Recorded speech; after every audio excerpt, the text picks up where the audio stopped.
The wind howled across the mountain pass like the cry of a dying animal, carrying with it the promise of a storm that would bury everything in its path. Patricia Rogers pressed herself against the rough bark of a pine tree, her breath coming in sharp, painful gasps that turned to vapor in the bitter air. Her legs trembled beneath her, no longer from the cold, but from exhaustion that had settled deep into her bones. The weight of her own body felt impossible to bear. Each step she had taken up this treacherous mountain trail, a monumental effort that left her closer to collapse. She had been walking for 3 days now, following the old mining road that wound its way through the Colorado Rockies like a scar across the landscape. 3 days since she had fled the mining camp below. 3 days since she had discovered the truth about what the men there were planning. 3 days of climbing higher and higher into air so thin it made her dizzy, into cold so fierce it numbed her fingers and toes until she could barely feel them. The storm clouds gathered overhead like a dark omen, promising snow that would make travel impossible. Patricia looked down at herself and felt a familiar wave of shame wash over her. Her dress, once a respectable blue cotton that her mother had sewn with careful hands, now hung loose and tattered around her frame. She had always been what people politely called sturdy, what others less kindly termed heavy. Even now, after days of walking with little food, she felt the weight of her body like a burden she could not shed. Her stomach cramped with hunger, but more pressing was the knowledge that she could not go much further. The path ahead disappeared into a maze of rocky outcroppings and steep drops that would be treacherous even for an experienced mountain climber. Behind her lay the mining camp and the men who would not hesitate to kill her for what she knew. Trapped between the two, she sank down against the tree trunk and felt tears begin to freeze on her cheeks. It was then that she heard the sound of boots on stone, steady and sure, coming from somewhere ahead on the trail. Patricia's heart hammered against her ribs as she pressed herself deeper into the shadows of the pine.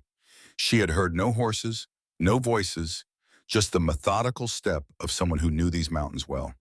The footsteps grew closer, and she caught a glimpse of movement through the trees. A man emerged from the rocky path ahead, tall and broad-shouldered, moving with the easy confidence of someone completely at home in this harsh landscape. His hair was dark beneath a worn hat, and his face was weathered by years of mountain sun and wind. He wore a heavy coat that looked handmade, and his boots were the kind built for walking on stone and ice. Most striking of all was the way he moved, as if the mountain itself posed no challenge to him whatsoever. Patricia held her breath, hoping he would pass by without noticing her. But as he drew nearer, his eyes swept the area with the practiced gaze of someone accustomed to watching for danger. When his gaze fell on her hiding spot, he stopped completely. For a long moment, they stared at each other across the small clearing. Patricia saw no cruelty in his face, but she had learned not to trust first impressions. Men in these mountains could be as harsh and unforgiving as the landscape itself. She waited for him to speak, to demand what she was doing there, to threaten her as so many others had.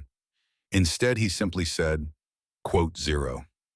His voice was deep and quiet, with an accent she could not quite place. There was something in his tone that made her think of her father, who had always spoken gently even when delivering difficult news.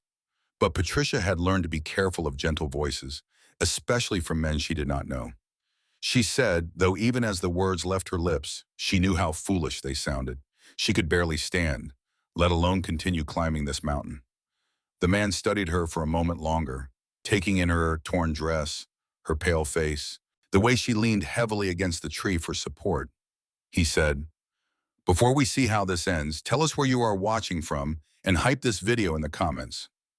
Patricia wanted to argue, to insist that she could find shelter on her own, but the truth was written in the darkening sky above them. She had no food, no proper clothing for a mountain storm, and no knowledge of where to find safety. She was, in every sense that mattered, completely helpless. Quote 4, she asked, suspicion making her voice sharper than she intended. Quote 5. Quote 6, he replied simply. Quote Alme, there was something in the way he said it that made Patricia believe him. Though she could not say wow, perhaps it was the absence of calculation in his eyes, or the way he stood without moving closer, giving her space to decide. Perhaps it was simply that she had no other choice.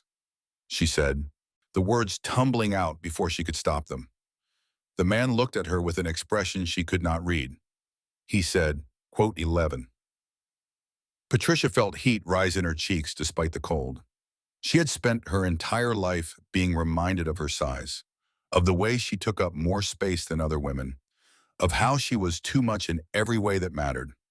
The idea that this stranger might see strength where others saw only burden was almost too much to believe. Quote 12, she said weakly, gesturing toward the darkening sky.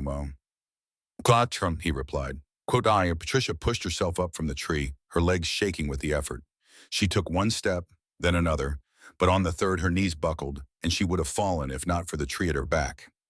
The man stepped forward then, not rushing but moving with calm purpose. Patricia whispered, shame burning in her throat. 16. The words came out as a sob, all her fear and exhaustion and self-hatred pouring out at once. But instead of the exasperation or disgust she expected, the man simply knelt beside her. He said quietly, and before she could protest, he lifted her as easily as if she weighed nothing at all. Patricia had never been carried by anyone, not since she was a very small child. She had always been too big, too heavy, too much for anyone to manage. But this man lifted her without strain, cradling her against his chest as if she were made of air and moonlight instead of flesh and bone. The sensation was so foreign, so impossible, that for a moment she forgot to breathe. Quote 18, she asked as he began to walk, his steps sure and steady despite her weight in his arms. A hot fine, he replied. Quote morning. Quote, the name felt strange on her lips, as if she were someone else entirely. The Patricia Rogers she knew was too heavy to be carried, too much trouble to be worth saving. But here she was, being transported through the mountains like something precious and fragile. Alexander said nothing more as he walked, but Patricia could feel the steady rhythm of his breathing, the warmth of his body through his coat. She had expected him to struggle with her weight, to set her down after a few steps and suggest she try walking again. Instead, he moved with the same easy confidence he had shown before, as if carrying her was the most natural thing in the world. The path he followed was not the same one she had been taking.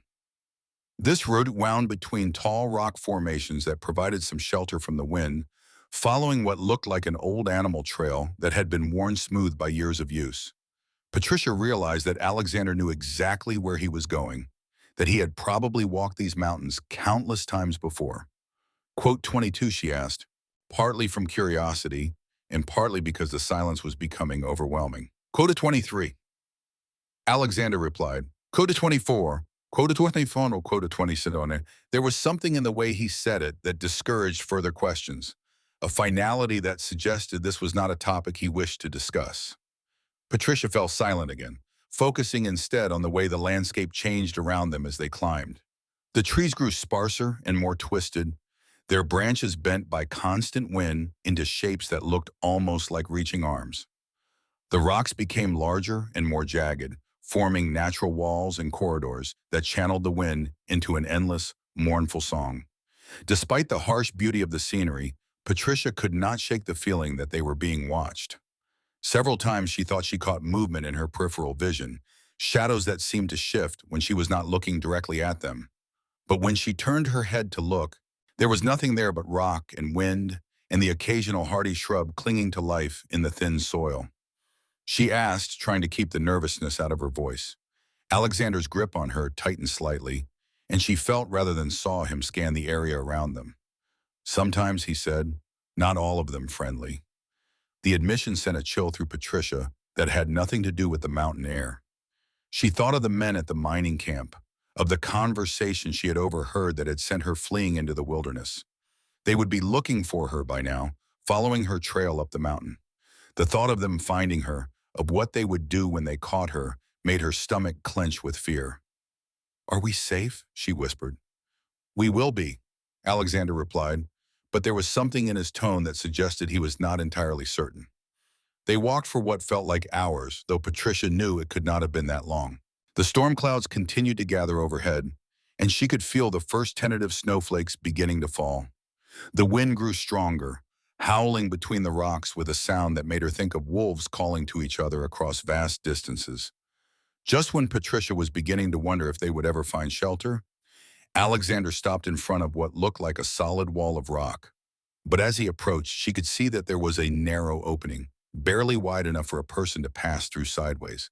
The entrance was so well hidden that she would never have noticed it if she had been walking alone. "A cave?" she asked. "More than that," Alexander replied, and carried her through the opening. Inside, the space opened up into a surprisingly large chamber. The walls were natural stone, but someone had clearly been living here for some time. There was a fire pit in the center, with a neat stack of firewood beside it, shelves carved into the rock walls that held supplies and tools, and what looked like a comfortable sleeping area in one corner. The air was warmer here, protected from the wind, and Patricia could smell the faint scent of wood smoke that suggested the fire had been used recently. Alexander set her down gently on a pile of furs near the fire pit, making sure she was stable before letting go. Patricia looked around the cave with wonder, taking in the careful organization of everything, the way every item had its place. This was not a temporary shelter, but a home, a place where someone had chosen to live away from the world. "This is where you live?" she asked. "One of the places," Alexander replied, already moving to build up the fire. "I have several shelters throughout these mountains." "Why do you live alone up here?" Alexander paused in his fire building, his hands still for a moment. "It is quieter," he said finally. "Peaceful." Patricia sensed there was more to the story, but she did not press. She was too grateful for the warmth and safety of the cave to risk offending the man who had brought her here.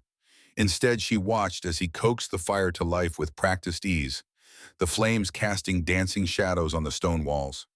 "You are running from something," Alexander said as he worked. It was not a question. Patricia felt her throat tighten. "Yes." "The mining camp in the valley?" She looked at him sharply, surprised by his knowledge. "You know about it?" "I know about most things that happen in these mountains," Alexander replied, "including the fact that the men running that operation are not to be trusted." The simple statement sent relief flooding through Patricia. She had been so afraid that no one would believe her, that the word of a woman alone would carry no weight against the influence of wealthy men. But Alexander seemed to understand without her having to explain. "They are planning something," she said quietly. "Something terrible." Alexander nodded as if he had expected this. "What did you hear?" Patricia took a deep breath, trying to organize her thoughts. The conversation she had overheard seemed like something from a nightmare, too awful to be real.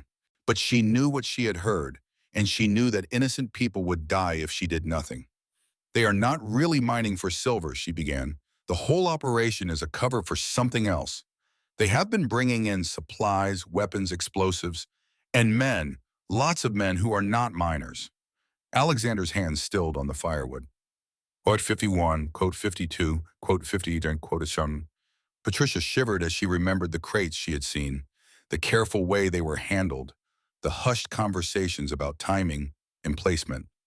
Oikadinen, the words hung in the air between them like a death sentence. The railroad that ran through the valley below carried passenger trains twice a week filled with families traveling to the growing towns in the west. If the men succeeded in their plan, hundreds of innocent people would die. Alexander stood up slowly, his face grim in the firelight. The silence that followed was heavy with implications. Patricia could see Alexander thinking, weighing options, calculating distances and possibilities. She realized that he was already planning to do something about what she had told him, and the thought terrified her. Quote 58, she said. Quote 59, quote 60, and Alexander replied. Quote 60, quote 60, and quote 1. Patricia felt a flicker of hope, but it was quickly overshadowed by fear. Even if Alexander could gather help, even if they could somehow stop the attack on the railroad, what would happen to her? She could not go back to the mining camp, not after what she had learned, but she could not survive in these mountains on her own either. Quote 64, she asked, hating how small and frightened her voice sounded. Alexander looked at her for a long moment, his expression unreadable. He said finally, it was not much of an answer, but Patricia supposed it was the best she could hope for under the circumstances. At least she would be allowed to worry about the future, which was more than she could have said a few hours ago when she was collapsing on the mountain trail. The fire was burning steadily now, filling the cave with warmth and light. Alexander moved around the space with quiet efficiency, gathering supplies and checking equipment. Patricia watched him work and tried to understand what kind of man would choose to live like this, alone in the wilderness, but still willing to risk his life for strangers. Quote 69, she asked suddenly. Quote 70, Alexander paused in his preparations and looked at her. Quote 7, quote us, and quote 30, there was sadness in his voice, old grief that had been carried for a long time. Quote 74, Patricia felt a kinship with that grief, understanding the way loss could shape a person's entire life. Her own mother had died just 2 years ago, leaving her alone in a world that had little patience for women without family or fortune. It was that loneliness that had driven her to take the job at the mining camp, despite her misgivings about the rough men and harsh conditions. I am sorry, she said quietly. Alexander nodded acknowledgement but did not elaborate. Instead, he handed her a piece of dried meat and a small portion of hardtack. You need to eat something. You will need your strength. The food was simple but nourishing, and Patricia realized how hungry she had become during her flight from the camp. As she ate, she watched Alexander continue his preparations. He checked a rifle that had been hanging on the wall, loaded ammunition into his pockets, and gathered what looked like climbing equipment. When will you leave? Patricia asked, though she dreaded the answer. Before dawn. I need to reach the others and get word to the railroad before the train arrives. How far is it? To the railroad, about 20 miles down the mountain. To reach my friends, perhaps half that distance. 20 miles in rough mountain terrain, with armed men possibly in pursuit, all to warn people he had never met about a danger they would never see coming. Patricia felt a mixture of admiration and terror at the thought of what Alexander was planning to do. Is there no other way? She asked. Could we not send words somehow, avoid the confrontation entirely? Alexander shook his head.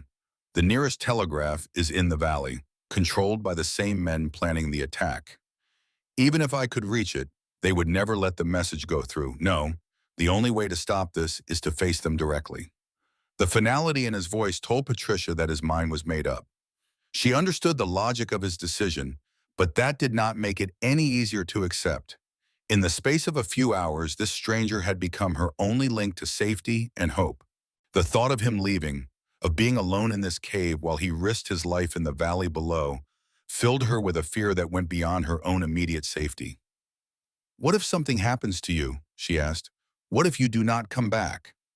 Alexander looked at her with something that might have been surprise. You are worried about me?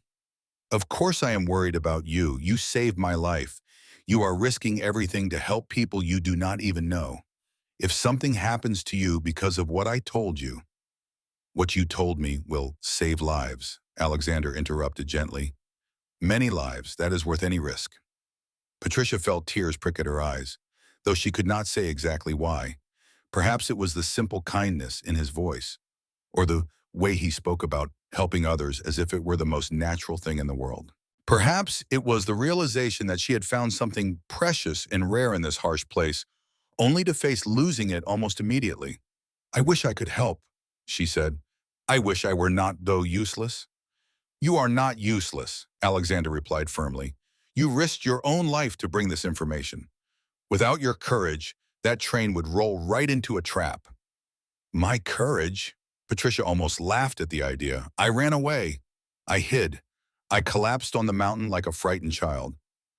You escaped from armed men who would have killed you without hesitation.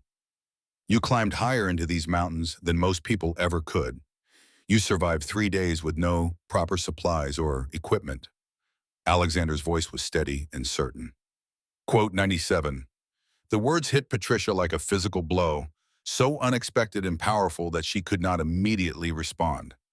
No one had ever called her brave before.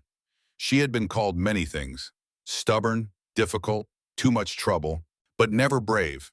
The idea that someone could look at her and see courage instead of burden was almost impossible to believe. She whispered. Quote 99, Alexander said, quote 100. Patricia looked down at her hands, rough and scratched from her flight through the mountains. She tried to see them as Alexander might, as the hands of someone who had fought for survival and won. It was a strange perspective, one that felt foreign but not entirely unwelcome. Outside the cave, the wind had picked up, and she could hear the first real snowfall beginning to patter against the rocks. The storm Alexander had predicted was arriving, which meant that anyone trying to follow her trail would have to wait until it passed. That was something, at least. Quote 101, Alexander said, echoing her thoughts. Quote 102, quote Ard, quote Wharton, Alexander admitted. Quote 101, Patricia nodded, trying to take comfort in his confidence. But she could not shake the feeling that she was sending him to his death, that her information would lead to a confrontation that could only end in tragedy. The weight of that responsibility pressed down on her like a physical thing, making it hard to breathe. Quote 106, she said, then stopped, unsure how to continue. Quote 107. Quote 108. She gestured helplessly, unable to find words for everything he had given her in just a few hours. Quote 100, Alexander replied. Quote 110. He moved to the cave entrance and looked out at the falling snow. Patricia could see the tension in his shoulders, the way he was already mentally preparing for the dangerous journey ahead. She wanted to say something more, to find words that would somehow keep him safe, or at least let him know how much his kindness had meant to her. But before she could speak, he turned back to her with a serious expression. He said, Patricia felt her stomach clench with new fear. The implications of what he was saying hit Patricia like a cold wave. It was not just about stopping a train robbery or even preventing the deaths of innocent passengers. The men at the camp were planning to start a war, to use the attack as justification for driving out the native people who still lived in the remote parts of the valley. The scope of the evil they were planning is breathtaking. Quote 105, she whispered. Quote 100, Alexander said simply.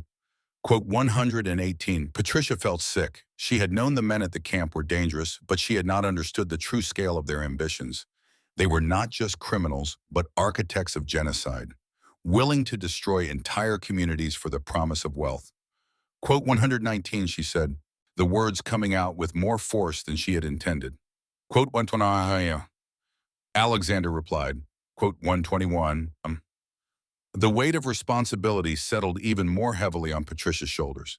She thought of the families who would be on that train, the native communities who would be blamed for the attack, the soldiers who would be sent to carry out retribution against innocent people. So many lives hanging in the balance, and all of it depending on whether one man could reach the right people in time. How many others are there, she asked. How many men like you into these mountains? Enough, Alexander said. But Patricia caught the slight hesitation in his voice. We have been watching the camp for weeks, waiting to understand what they were really planning. Your information gives us the final piece we needed, but you are not certain you can stop them. Alexander was quiet for a long moment. There are no certainties in something like this, he said finally, but we have to try me. Patricia understood that he was being honest with her, not offering false reassurances or empty promises. The situation was desperate, the odds uncertain, and the consequences of failure unthinkable. But they had to act anyway, because the alternative was to let evil triumph through inaction. I wish I could do more, she said again, frustrated by her own helplessness. You have done more than you know, Alexander replied. Without your warning, we would have been too late. The train would have been destroyed, the blame would have fallen on innocent people, and the men responsible would have achieved everything they wanted. It was some comfort, but Patricia still felt the sting of being left behind while others faced danger on her behalf. She had spent her entire life being protected, sheltered, kept away from anything important or dangerous because she was seen as too fragile or too much trouble to involve. Even now, when she had proven she could survive on her own, she was still being tucked away in safety while the real work was done by others. I know what you are thinking, Alexander said quietly, but staying here is not hiding. It is survival, and survival is its own kind of courage. Patricia looked up at him, surprised by his insight. How did you know? I have seen that look before, in my own mirror. The feeling that you should be doing more, fighting harder, risking everything because others are risking everything for you. And how do you live with it? By understanding that everyone has their own role to play. Yours was to bring the warning. Mine is to act on it. Neither is more important than the other. The simple wisdom of his words helped ease some of the guilt Patricia was carrying. She was not a trained fighter or mountain climber, not someone who could navigate these dangerous peaks in a snowstorm or face down armed men with any hope of success. But she had done what she could, Bourmem, had used her own skills and courage to gather the information that made action possible. When will I know, she asked. When will I know if you succeeded? If the train passes safely through the valley tomorrow evening, you will know we succeeded. If not, Alexander shrugged, the gesture somehow conveying both acceptance and determination. And if you do not come back, then you wait until the storm passes completely, then follow the trail down to the main road. There is a town called Cedar Falls about 10 miles east. Tell them what happened. Tell them about the camp. They will help you. Patricia nodded, though the thought of making that journey alone terrified her. She had barely managed to climb up the mountain with Alexander's help. Going down by herself with no guarantee of finding the right path or avoiding the men who might still be looking for her seemed almost impossible. But she would do it if she had to. She would find a way to survive, to carry the story of what had happened here to people who could ensure justice was done. It was not much of a plan, but it was something to hold on to. Alexander moved back to his preparations, checking his equipment one final time. Patricia watched him work and tried to memorize everything about this moment. The way the firelight played across his weathered features, the quiet confidence in his movements, the sense of safety she felt in his presence. Whatever happened in the hours to come, she wanted to remember this feeling of being protected and valued, of being seen as something more than a burden. Quote 143, she said, as he shouldered his pack. Quote 144 to quote 145. He smiled then, the first real smile she had seen from him. It transformed his entire face, making him look younger and somehow more approachable.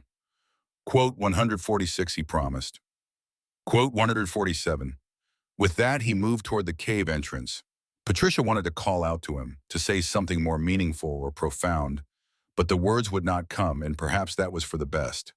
Some moments were too important for words, too fragile to bear the weight of everything that needed to be said. Alexander paused at the entrance and looked back at her one final time. He said, and then he was gone, disappearing into the swirling snow like a ghost. Patricia sat alone in the cave, listening to the wind howl outside and watching the flames dance in the fire pit. She had never felt so alone, but somehow she also felt stronger than she ever had before. The hours that followed Alexander's departure passed with agonizing slowness. Patricia fed the fire as he had instructed, using the carefully stacked wood to keep the flames alive while the storm raged outside. The wind howled through cracks in the rock, creating an endless symphony of lonely sounds that seemed to echo her own fears and uncertainties. She tried to sleep but found it impossible. Every time she closed her eyes, she saw images of what might be happening in the valley below. Alexander and his mysterious allies confronting the armed men at the camp. The passenger train rolling unsuspectingly toward the planned ambush.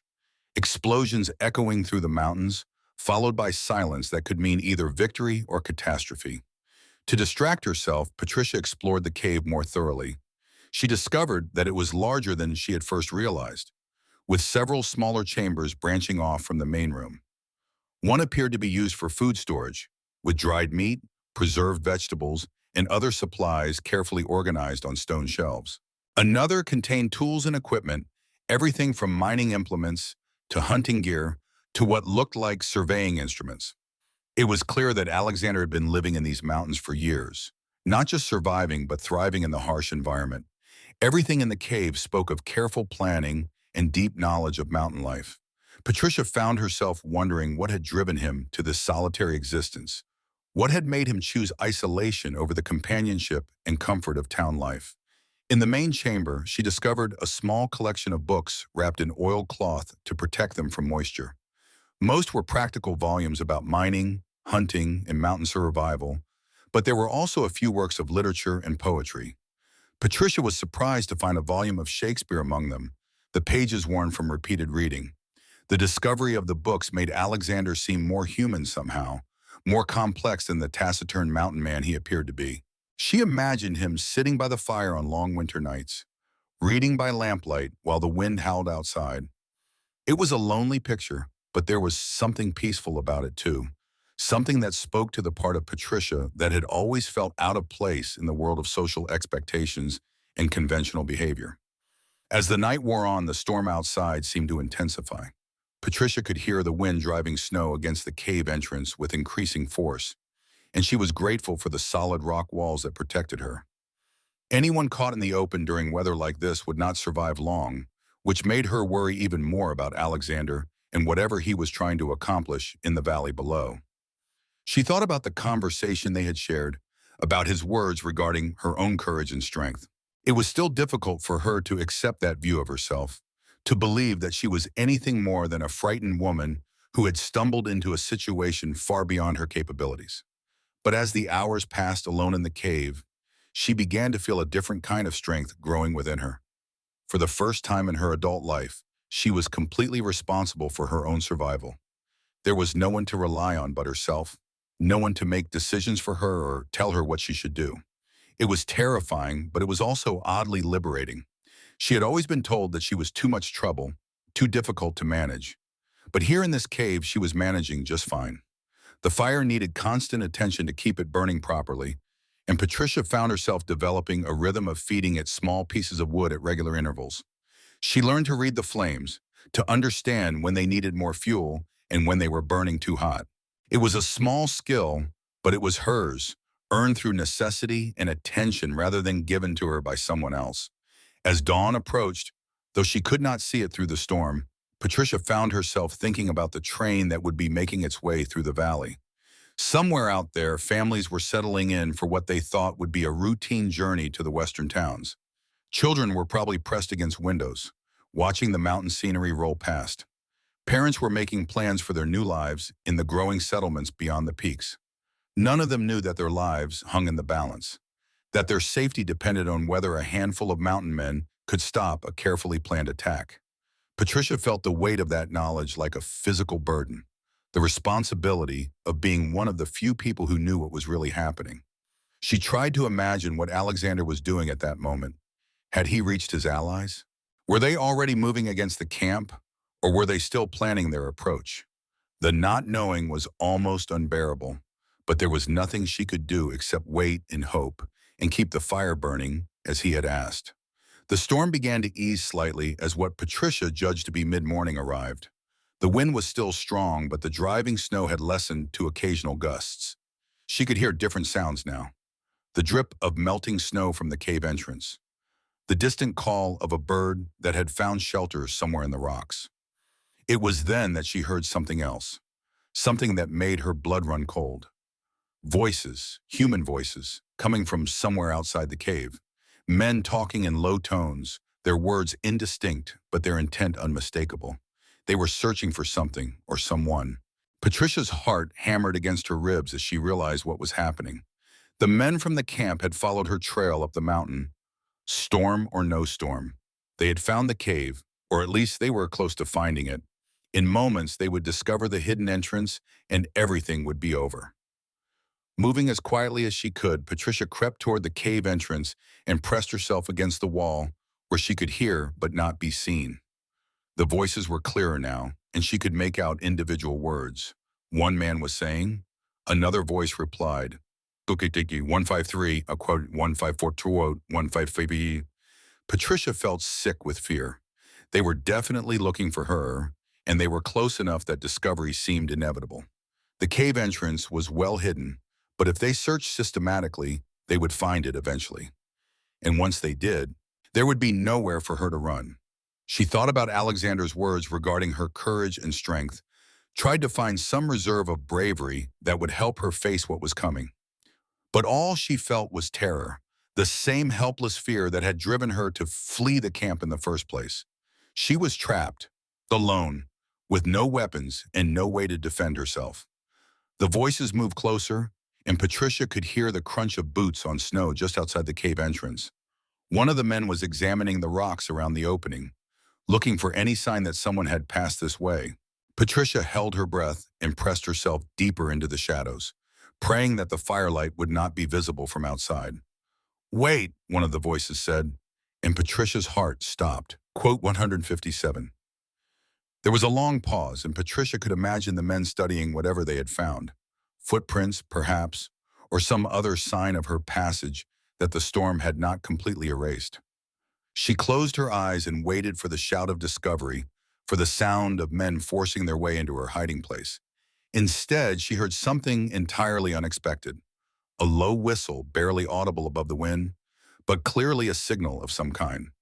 The voices outside the cave stopped abruptly, and Patricia heard the sound of men moving quickly away from the entrance. For several long minutes, there was nothing but the wind and the occasional drip of melting snow. Patricia remained frozen against the cave wall, afraid to move or even breathe too loudly. Had the men given up their search? Or was this some kind of trap? Were they waiting for her to reveal herself by making noise or showing a light? Then she heard a new sound, different from the voices of the searchers. It was the same low whistle she had heard before, but this time it came from inside the cave. Patricia spun around, her heart racing, and saw a figure silhouetted against the firelight. It was not Alexander. This man was shorter and stockier, with a full beard and clothes that marked him as someone who spent his life in the mountains. He raised his hands to show he was unarmed, but his presence in the cave was so unexpected that Patricia could not immediately process what was happening. Quote 158, the stranger said quietly. Quote 159. Patricia stared at him, trying to determine whether he was telling the truth or whether this was some elaborate trick. The man seemed to understand her suspicion and made no move to come closer. Quote 160. The man continued. Quote Gowan. The words hit Patricia like a physical blow, so specific and personal that no enemy could have known them. Relief flooded through her, followed immediately by new questions and fears. She asked, the man replied, but something in his tone suggested that was not the whole story. Quote 16 Vyamers, quote 166 to quote 167. Patricia felt torn between relief at being rescued and fear of leaving the safety of the cave. This place had become familiar, almost comfortable in the hours she had spent here. The thought of venturing back into the storm, of trusting her life to another stranger, filled her with anxiety. Quote 168, she asked. Jacob smiled, and Patricia was surprised to see genuine warmth in his expression. The logic was sound, but Patricia still hesitated. Everything had happened so quickly, and she felt like she was being swept along by events beyond her control. But the sound of voices outside the cave had proven that staying here was no longer safe, and she had little choice but to trust this new ally. Quote 170. She asked. Quote, Jacob replied. Quote, the word testify sent a chill through Patricia. She had not thought beyond the immediate crisis, had not considered what would happen after the attack was prevented. But of course there would be consequences, investigations, legal proceedings. The men responsible would need to be brought to justice, and her testimony would be crucial evidence. Quote 174, she said quietly. Quote 175, quote 176, Jacob said with quiet certainty. Quote 1 there was that word again, courage, applied to her actions in a way that still felt foreign and impossible. But hearing it from a second person, someone who had never met her before today, made it slightly easier to believe. Quote Jacob continued, glancing toward the cave entrance at quote 1. Patricia nodded and began gathering the few possessions she had brought with her. There was not much, just the torn dress she wore and the few personal items she had managed to grab during her flight from the camp. Everything else she owned was either back at the mining camp or lost somewhere on the mountain trail. As she prepared to leave, Patricia took one last look around the cave that had sheltered her. The fire was still burning steadily, casting warm light on the stone walls and carefully organized supplies. She thought of Alexander reading by the same fire, living his solitary life in the mountains, and she felt a pang of loss for something she had barely experienced. She asked Jacob as they prepared to leave. Jacob was quiet for a moment, and Patricia caught the same hesitation she had heard earlier. Quote 182, he said finally. Quote 183, the admission confirmed Patricia's worst fears. Alexander was not just delivering a warning or organizing a defense. He was walking into a confrontation that could very well cost him his life, all because of information she had brought him. The weight of that responsibility felt crushing, but there was nothing she could do about it now except hope and pray that he would survive. Jacob led her to the back of the cave, to one of the smaller chambers she had explored earlier. To her surprise, there was another exit here, a narrow passage that led deeper into the mountain. The opening was so small and well concealed that she would never have noticed it on her own. Alexander has been preparing these mountains for years, Jacob explained, as they squeezed through the passage. He knew that someday he might need to move people quickly and safely, away from those who would do them harm. The passage opened into another cave, smaller than the first but equally well supplied. From there, Jacob led her through a series of connected tunnels and chambers that formed a complex network through the mountain. Patricia realized that Alexander and his allies had created an entire hidden world up here, a place where they could live and move without being detected by the authorities or criminals in the valley below. "How many of you are there?" she asked him as they walked. "Enough," Jacob replied, echoing Alexander's earlier words. "Götterschalfen." It sounded almost like a fairy tale, a community of guardian angels living in the mountains and watching over the innocent people below. But Patricia had seen enough evidence of their organization and preparation to know that it was real. These men had built something remarkable up here, something that could make a real difference in the fight against evil. The tunnels eventually led to another cave entrance, this one opening onto a different part of the mountain entirely. Patricia could see that they had traveled a considerable distance underground, emerging in a location that would be impossible to find without detailed knowledge of the tunnel system. Outside this new entrance, the storm had mostly passed, leaving behind a world transformed by snow. The landscape was blindingly white under the weak morning sun, beautiful but harsh and unforgiving. Patricia could see no sign of the men who had been searching for her, no indication that anyone else even knew this place existed.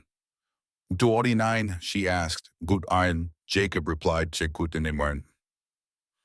As they set off across the snow-covered terrain, Patricia found herself thinking about Alexander and wondering where he was at that moment. The train would be approaching the valley soon, carrying its load of innocent passengers toward the planned ambush. Everything depended on whether Alexander and his allies could reach the attack site in time, whether they had the numbers and skills necessary to overcome the heavily armed men from the camp. The thought of failure, of the train being destroyed and the blame falling on innocent native communities, was too terrible to contemplate. But Patricia forced herself to hold on to hope, to believe in the strength and determination of the man who had carried her to safety when she thought all was lost. As they walked through the pristine mountain landscape, Patricia felt a strange sense of peace settling over her. For the first time in days, she was not running or hiding or fearing immediate discovery. She was moving towards safety under the protection of people who had chosen to dedicate their lives to helping others. It was not the life she had planned or expected, but perhaps that was not entirely a bad thing. Her old life had been small and constrained, limited by other people's expectations and her own lack of confidence. This new path, whatever it might lead to, offered possibilities she had never imagined. The sound of distant gunfire echoed across the mountains, faint but unmistakable. Patricia's heart clenched with fear as she realized that the confrontation she had set in motion was finally beginning. Somewhere in the valley below, Alexander was risking his life to save people he had never met, and there was nothing she could do but wait and hope and pray that courage would triumph over greed and hatred. Jacob heard the gunfire too and quickened their pace slightly, but his expression remained calm and determined. "Quote Ishram," he said quietly. "Quote Dine 3. Patricia nodded, trying to draw strength from his confidence. But as they continued across the snow-covered mountain, the sound of distant battle following them like an echo of thunder, she could not shake the feeling that everything was about to change in ways none of them could predict or control. The confrontation in the valley would determine more than just the fate of one passenger train. It would decide whether justice could triumph over corruption, whether good people could stand against organized evil and emerge victorious. And somehow, Patricia Rogers, the woman who had always been told she was too much trouble, had become the catalyst for it all. As they crested a ridge and began the descent toward whatever sanctuary Jacob had in mind, Patricia allowed herself one last look back toward the valley where Alexander was fighting for the lives of strangers and the future of an entire region. Whatever happened next, she would carry the memory of his kindness and courage for the rest of her life. The gunfire continued, sporadic but persistent, a reminder that the battle was far from over. Patricia closed her eyes and whispered a prayer for the man who had told her she was light as a feather, who had seen strength where others saw only burden, who had given her hope when she thought all was lost. Behind them, the mountain peaks stood silent and eternal. keeping their secrets and watching over the drama unfolding in the valley below. And somewhere in that vast wilderness, the fate of countless innocent lives hung in the balance, waiting to be decided by courage, determination, and the choices made by people who had chosen to stand against the darkness. The sanctuary Jacob led her to was not what Patricia had expected. Instead of another cave or hidden shelter, they arrived at a modest cabin nestled in a grove of ancient pines, smoke rising from its chimney in a thin gray line against the pale sky. The structure looked as if it had grown from the mountain itself, built with logs that had weathered to the same silver gray as the surrounding rocks. Quote 194, and Patricia asked as they approached the front door. Quote 194, a woman's voice answered from behind them. Patricia spun around to see a figure emerging from the tree line, carrying an armload of firewood. The woman was perhaps 40 years old, with graying brown hair pulled back in a practical bun and clothes that marked her as someone accustomed to hard work and harsh conditions. Her face was weathered but kind, with intelligent eyes that seemed to take in everything at once. Betty Smith, the woman said, setting down the firewood and extending a calloused hand. I have been expecting you. Patricia shook the offered hand, surprised by the firm grip and the genuine warmth in the woman's smile. Betty glanced toward the valley below, where the sound of gunfire still echoed faintly among the peaks. Quote 200. The interior of the cabin was simple but comfortable, with a large stone fireplace dominating one wall and handmade furniture arranged around it. The walls were lined with shelves holding books, supplies, and what looked like medical equipment. Everything was scrupulously clean and well organized, creating an atmosphere of calm efficiency that Patricia found immediately reassuring. Quote 201. Patricia asked as Betty bustled around the kitchen area, preparing what smelled like hot soup. Quote 202, Betty replied. Quote 203. Jacob had settled into a chair near the fire, his weathered face showing the strain of the morning's journey. Betty used to be a nurse in Denver, he explained. Came up here about 10 years ago after her husband died. Needed a place where I could do some good without having to deal with hospital politics and city corruption. Betty added, ladling soup into wooden bowls. Up here, when someone needs help, you help them. It is that simple. Patricia accepted the bowl gratefully, inhaling the rich aroma of vegetables and herbs. The first spoonful warmed her from the inside out, and she realized how long it had been since she had eaten a proper meal. The food at the mining camp had been basic at best, and her flight through the mountains had left her surviving on little more than willpower and determination. This is wonderful, she said, meaning every word. My grandmother's recipe, Betty replied with a smile. She always said that good soup could cure most of what ailed a person. As Patricia ate, she found herself studying her hostess with growing curiosity. Betty moved with the confidence of someone completely at home in her environment, but there was something in her manner that suggested she had not always lived this isolated life. The medical supplies on the shelves, the careful organization of everything in the cabin, the way she spoke about helping people, all pointed to someone with formal training and considerable experience. Were you really a nurse in Denver? Patricia asked. For 15 years, Betty confirmed. Worked in the charity hospital, mostly treating people who could not afford to go anywhere else. Minors with lung disease, women injured by violent husbands, children suffering from malnutrition. The kind of cases the fancy doctors did not want to handle. What made you leave? Betty was quiet for a moment, her hands still as she considered the question. I got tired of watching good people die because they could not afford proper care, she said finally. Tired of seeing the wealthy get the best treatment while the poor were left to suffer. Up here, I can help people without having to worry about whether they can pay for it.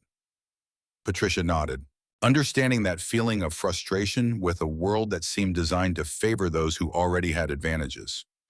Her own experiences with being judged and dismissed because of her appearance had given her a taste of what it meant to be seen as less worthy of consideration or kindness. The sound of gunfire from the valley had stopped, leaving an ominous silence that seemed to press against the cabin windows. Patricia found herself straining to listen for any sound that might give her a clue about what was happening with Alexander and his mission to stop the train attack. How long have you known Alexander? She asked. partly from curiosity and partly to distract herself from the worry gnawing at her stomach. "About 8 years," Betty replied.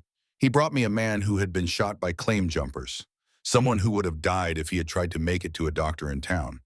Alexander carried him 15 miles through a blizzard to get him here." "And the man lived?" "He did. Went on to start a family, build a good life for himself. That was the first of many people Alexander has brought to me over the years." Patricia felt a warmth that had nothing to do with the soup or the fire. The picture Betty was painting of Alexander was consistent with everything she had experienced. A man who risked his own safety to help others without expecting anything in return. It made her even more worried about what he might be facing in the valley below. "He will be all right," Jacob said quietly, apparently reading her thoughts. "Alexander knows these mountains better than anyone, and he has good people with him." "How many people?" Patricia asked. "How many men are fighting against the ones from the camp?" Jacob exchanged a glance with Betty before answering. "Enough," he said, but Patricia caught the same hesitation she had heard before. "That is not really an answer." "No," Jacob admitted. "It is not. The truth is we do not know exactly what they are up against down there. The mining camp has been bringing in men for weeks, and we have not been able to get an accurate count." The admission sent a chill through Patricia. She had assumed that Alexander and his allies had some kind of plan, some advantage that would allow them to overcome the men from the camp. But if they were walking into a situation where they were outnumbered by unknown odds, the chances of success seemed frighteningly slim. "Why did they not wait?" she asked. "Why not gather more men, make better preparations?" "Because there was no time," Betty said gently. "The train is scheduled to pass through the valley this afternoon. If they waited, innocent people would die." Patricia understood the logic, but it did not make her feel any better about Alexander's chances. She thought about their conversation in the cave, about the way he had spoken of doing what was necessary to protect others. At the time, his determination had been inspiring. Now it seemed like a death sentence. She said, looking between Jacob and Betty. Betty said quietly, Quote 237. The words hit Patricia like a physical blow. She had been thinking in terms of victory or defeat, success or failure. But of course there would be casualties, people hurt in the fighting regardless of who ultimately won. The thought of Alexander being brought here injured, or worse, made her stomach clench with fear. Quote 238, she asked.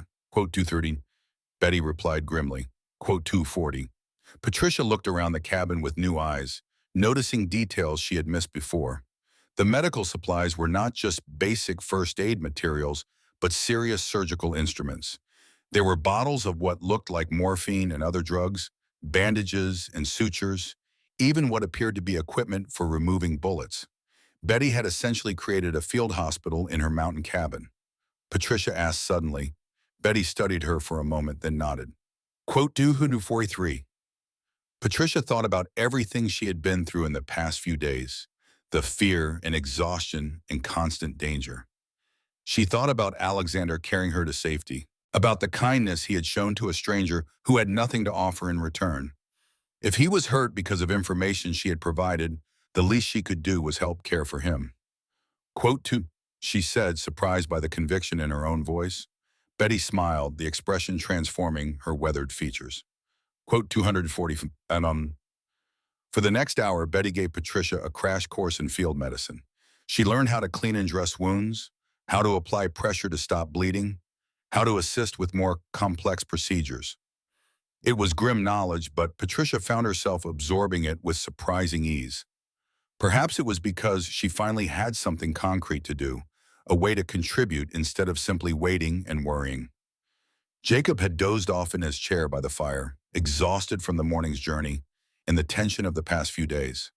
His presence was reassuring, a reminder that she was not alone in this mountain sanctuary. But Patricia found herself drawn to Betty, impressed by the older woman's competence and quiet strength. Patricia asked as Betty showed her how to prepare surgical instruments. Quote 247, quote Tadant, Betty replied. Quote 249. Patricia understood that feeling more than she cared to admit. Her entire life had been shaped by other people's expectations and limitations, by being told she was too much trouble or too different to fit into conventional roles. The idea of simply deciding for herself what she was capable of was both terrifying and exhilarating. "Do you ever regret it?" she asked. "Giving up the security of town life?" "Security is an illusion," Betty said firmly. "I learned that when my husband died and left me with nothing but debts and the disapproval of people who thought a woman my age should remarry quickly or resign herself to charity. Up here, my security comes from my own skills in the relationships I have built with good people." The wisdom in those words struck Patricia deeply. She had spent so much time worrying about what would happen to her, about how she would survive without the protection and approval of others. But Betty had created a life based on her own abilities and choices, had found a way to be useful and valued without conforming to anyone else's expectations. A distant sound interrupted her thoughts, the faint but unmistakable noise of horses approaching the cabin. Jacob woke instantly, his hand moving to the rifle that leaned against his chair. Betty moved to the window and peered through the curtains, her expression tense. "Quote 254, Jacob asked quietly. "Quote Chuffin," Betty replied. "Quote 256. Patricia felt her heart begin to race. Were these Alexander's men bringing news of the battle, or were they the enemy, somehow having tracked her to this remote sanctuary? She moved away from the window, pressing herself against the wall, as she had learned to do during her flight through the mountains. The sound of hoofbeats grew louder, accompanied by the jingle of harness and the heavy breathing of horses that had been ridden hard. Jacob moved to the door, rifle ready but not yet raised. Betty remained at the window, watching the approaching riders with the calm attention of someone accustomed to evaluating potential threats. "I know them," Betty said suddenly, relief evident in her voice. "It is Jeffrey Green and two others. They are friends." Jacob relaxed slightly but did not put down his rifle. "Jeffrey is one of Alexander's men," he explained to Patricia. "If he is here, it means news from the valley." The riders pulled up outside the cabin in a cloud of snow and steam from their overheated horses. Patricia could hear voices, urgent but not panicked, discussing something in tones too low for her to make out individual words. Then there was the sound of boots on the wooden steps, followed by a firm knock on the door. "Betty, it is Jeffrey," a voice called. "We have wounded." Betty was already moving, gathering medical supplies and clearing space near the fire. "Bring them in," she called back, her voice steady and professional. The door opened to admit three men, two of them supporting a third who was clearly injured. Patricia recognized the type immediately, mountain men like Alexander and Jacob, weathered and capable but now showing the strain of recent violence. The wounded man was conscious but pale, blood seeping through a makeshift bandage wrapped around his left arm.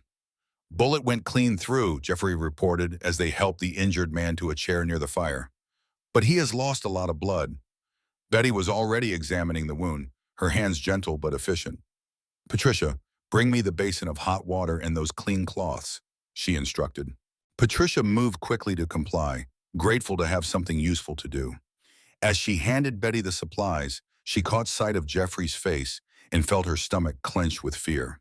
He looked like a man who had seen something terrible, his eyes haunted and his jaw tight with suppressed emotion.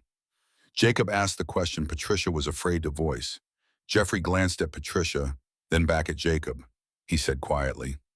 The words hit Patricia like a physical blow, driving the breath from her lungs and making her legs suddenly weak. She had to grab the back of a chair to keep from falling, her mind reeling with the implications of what Jeffrey had said. The train had been attacked, which meant that innocent people had died because she had not been able to warn them in time. Quote 270, Betty asked, not looking up from her work on the wounded man's arm. Her voice remained steady, but Patricia could see the tension in her shoulders. "We do not know yet," Jeffrey replied. "The attack happened about 10 miles down the valley where the tracks run through that narrow canyon. They used explosives to bring down part of the cliff face, derailed the engine, and the first two cars." Patricia felt sick with horror and guilt. She could picture the scene all too clearly, the massive locomotive suddenly confronted with tons of rock across the tracks, the screech of metal and the crash of cars tumbling down the embankment. People who had been looking forward to reaching their destinations, families traveling together, all caught in a trap designed by men whose only concern was their own profit. "But Alexander got word through somehow," Jeffrey continued. "The engineer saw the rock slide in time to slow the train considerably." That saved most of the lives that would have been lost. Most of the lives, Patricia whispered. Jeffrey's expression grew even grimmer. Code 276. Patricia sank into a chair, overwhelmed by the weight of responsibility and grief.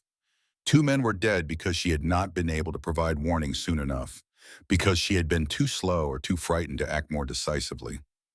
The knowledge that many more lives had been saved did little to ease the guilt that settled over her like a heavy blanket. Quote 277. Betty said quietly, apparently reading her thoughts. Quote Darson, quote Twininton, Jacob asked. Quote Duety. Jeffrey shook his head. Quote Ton, quote Tauchon, quote Patricia felt a chill that had nothing to do with the mountain air. The men responsible for planning this attack were still free, still dangerous, still capable of causing more harm. And they would certainly be looking for her, the one person who could identify them and testify about their plans. She asked, dreading the answer. Jeffrey hesitated, and Patricia's heart sank. He was injured in the fighting, Jeffrey said finally. Not seriously, but enough that he needs medical attention. Gary Powell and Timothy Long are bringing him here. Relief and fear warred in Patricia's chest. Alexander was alive, but hurt badly enough to need Betty's care. She thought about the man who had carried her to safety, who had risked everything to stop the train attack, and she felt a fierce protectiveness that surprised her with its intensity.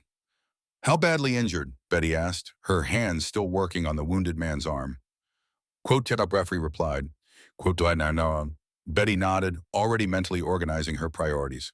Quote, Patricia looked at the wounded man more closely and realized with a start that this was Timothy Long, one of the men Jeffrey had mentioned. He was younger than she had expected, perhaps in his early 30s, with the lean build and weathered hands of someone who spent his life working outdoors. Despite his injury, he managed a weak smile when he saw her looking at him. He said quietly. Patricia replied, unable to keep the guilt from her voice. Quote, Timothy interrupted. Quote, there was that word again. Courage, applied to her actions by yet another person who barely knew her. Patricia was beginning to understand that perhaps her perception of herself was not shared by others, that the weakness and burden she saw when she looked in a mirror was not what other people saw when they looked at her. Betty finished cleaning and bandaging Timothy's wound with practiced efficiency. You will be fine, she told him. The bullet missed anything important, and the bleeding has stopped. Rest here by the fire, and do not try to use that arm for anything. Timothy nodded gratefully and settled back in his chair. Patricia could see the exhaustion in his face, the toll that the morning's violence had taken on him. She brought him a cup of hot coffee from the pot that always seemed to be brewing on Betty's stove, and he accepted it with a grateful smile. Tell me about the attack, Betty said to Jeffrey as she prepared for Alexander's arrival. Quote 300 on. Jeffrey described the battle in spare, clinical terms. The attackers had positioned themselves on both sides of the canyon, using the exploded rock slide as cover while they fired on the derailed train. Alexander and his men had approached from above, using their knowledge of the terrain to get close before the enemy realized they were there. Quote 301, Jeffrey said. Quote 30, quote 37, quote 37. Patricia listened to the report with growing admiration for the men who had risked their lives to stop the attack. They had faced trained killers in a carefully prepared ambush, had charged into danger to protect people they did not even know. The courage and selflessness required for such action was almost beyond her comprehension. Quote 305, she asked. Quote 307. Jeffrey's expression darkened. That is the problem. The local sheriff is probably in the pay of the same people who organized this attack. The federal marshals are days away, and by the time they arrive, any evidence will have been destroyed or hidden. What about the men you captured? They will be released or killed before they can talk, Jeffrey said grimly. These people have too much money and influence to let a few hired guns bring them down. Patricia felt a familiar sense of helplessness wash over her. Even after everything they had done, even after Alexander and his men had risked their lives to stop the attack, the real criminals would escape justice. The system was too corrupt, too weighted in favor of those with wealth and power to allow true accountability. There has to be something we can do, she said. One way to make sure they pay for what they have done. There is, Jeffrey replied. Your testimony. You are the only witness to their planning, the only person who can connect them to the attack. If we can get you to the federal authorities, if you are willing to testify. Of course I am willing, Patricia said immediately. But you just said the marshals are days away. How can we reach them? We would have to get you to Denver, Jeffrey explained. It is dangerous. A long journey through territory where they will be looking for you too. But it is the only way to ensure justice is done. The thought of traveling to Denver, of facing a courtroom full of strangers and telling her story to federal judges and lawyers terrified Patricia. She had never been comfortable speaking in public, had always felt too awkward and self-conscious to draw attention to herself. But the alternative was to let the men responsible for murder and terrorism go free to plan more attacks. I will do it, she said, surprised by the firmness in her own voice. Whatever it takes. Jeffrey nodded approvingly. Alexander thought you would say that. He has been making plans for getting you safely to Denver, but those plans will have to wait until he recovers from his injuries. The sound of approaching horses interrupted the conversation, and Betty moved to the window to look out. That will be Alexander and Gary, she said, already gathering fresh medical supplies.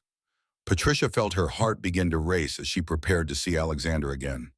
She had been so worried about him during the long hours of waiting, had feared that he might be killed or seriously injured in the fighting. The knowledge that he was alive and coming here filled her with relief, but also with anxiety about how badly he might be hurt. The door opened to admit two men, one supporting the other. Patricia recognized Gary Powell from Jeffrey's description, a tall, lean man with graying hair and a blood-soaked bandage around his left thigh. But her attention was immediately drawn to Alexander, who was leaning heavily on Gary's shoulder and moving with obvious pain. Alexander's left shoulder was wrapped in a makeshift bandage that was stained with blood, and there was a cut on his forehead that had bled down the side of his face. His clothes were torn and dirty, and he moved like a man who had been through a brutal fight. But his eyes were clear and alert, and when he saw Patricia sitting by the fire, his face lit up with something that might have been relief. Quote 323, he said, his voice hoarse but steady. Quote 324, Patricia replied, fighting the urge to run to him. Quote 321, quote 20 so on, Alexander admitted as Betty helped him to a chair near the fire. Quote 327, Betty was already examining his shoulder wound, her expression professional and focused. Quote 328, she reported. Quote 329, quote 330, Alexander replied. Quote 330, quote 3, Betty said firmly. Quote 30, Patricia could see the frustration in Alexander's face, the conflict between his sense of duty and the reality of his physical limitations. She understood that feeling, the desire to do more than circumstances allowed, the guilt that came with being unable to meet one's own expectations. Quote 334, she said quietly. Quote 335, Alexander shook his head, wincing at the movement. Quote 330, quote 337, but Jeffrey pointed out, quote, Betty interjected as she began cleaning Alexander's shoulder wound. He is not traveling anywhere for several days either. Patricia could see the dilemma forming. The longer they waited to get her to Denver, the more time the criminals would have to cover their tracks and eliminate evidence. But the men capable of protecting her on such a dangerous journey were all injured and in need of medical care. What about going alone, she asked, knowing even as she spoke that it was not a realistic option. Absolutely not, Alexander said immediately. They will be watching every road, every trail. A woman traveling alone would not last a day.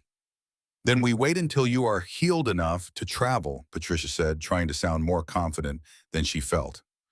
By then it may be too late, Alexander replied grimly. These people have resources, connections. Every day we delay gives them more time to eliminate evidence and silence witnesses. The conversation was interrupted by Gary Powell, who had been quietly listening while Betty cleaned and bandaged his leg wound. There might be another option, he said slowly. Hannah Thomas. Jeffrey looked up sharply. Hannah? She has not been seen in months. She was at the battle today, Gary replied.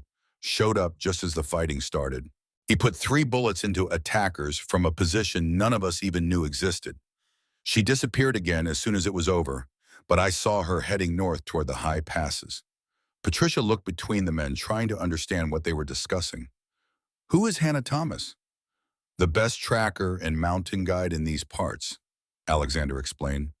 She knows every trail, every hiding place, every way through the mountains that most people have never heard of. And she has her own reasons for wanting to see these particular criminals brought to justice, Jeffrey added darkly. What kind of reasons? Alexander and Jeffrey exchanged a look that suggested there was a story there, one that was not pleasant to tell. Hannah's family was killed in a mining accident 3 years ago, Alexander said finally. An accident that was not really an accident, caused by the same people who organized today's attack.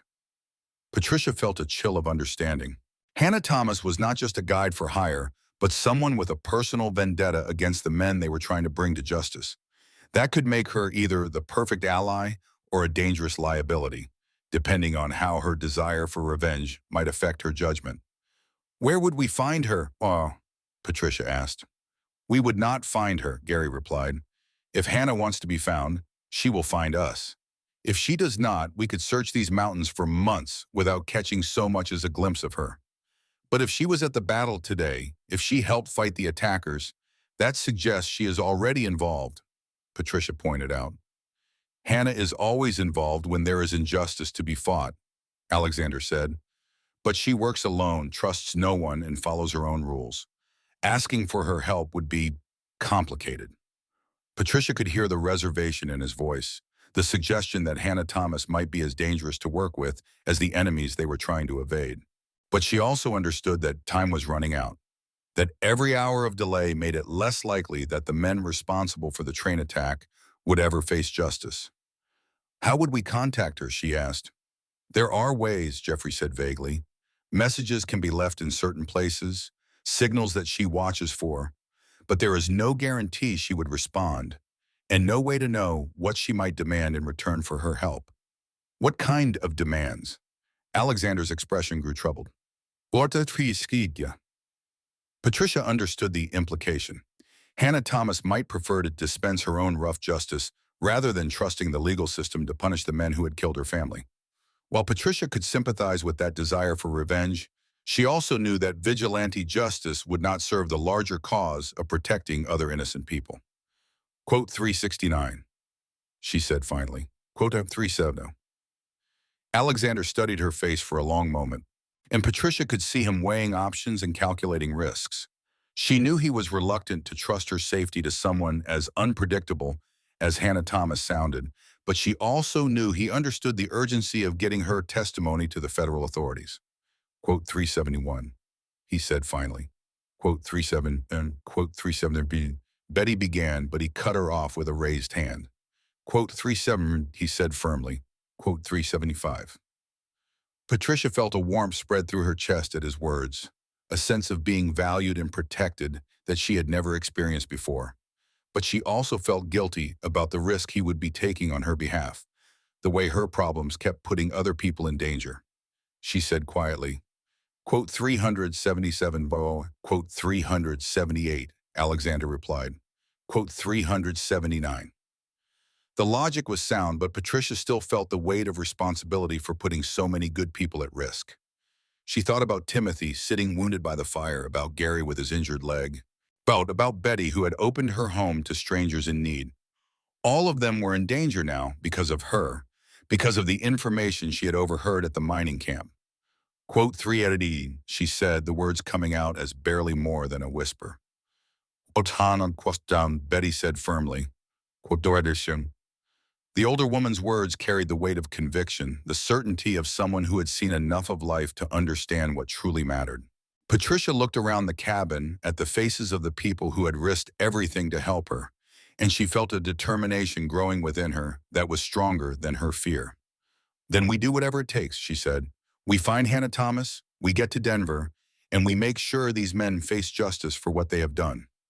Alexander nodded approvingly, and Patricia could see some of the tension leave his shoulders. Jeffrey, can you get word to Hannah tonight? I can try. There is a place up in the high meadows where messages are sometimes left.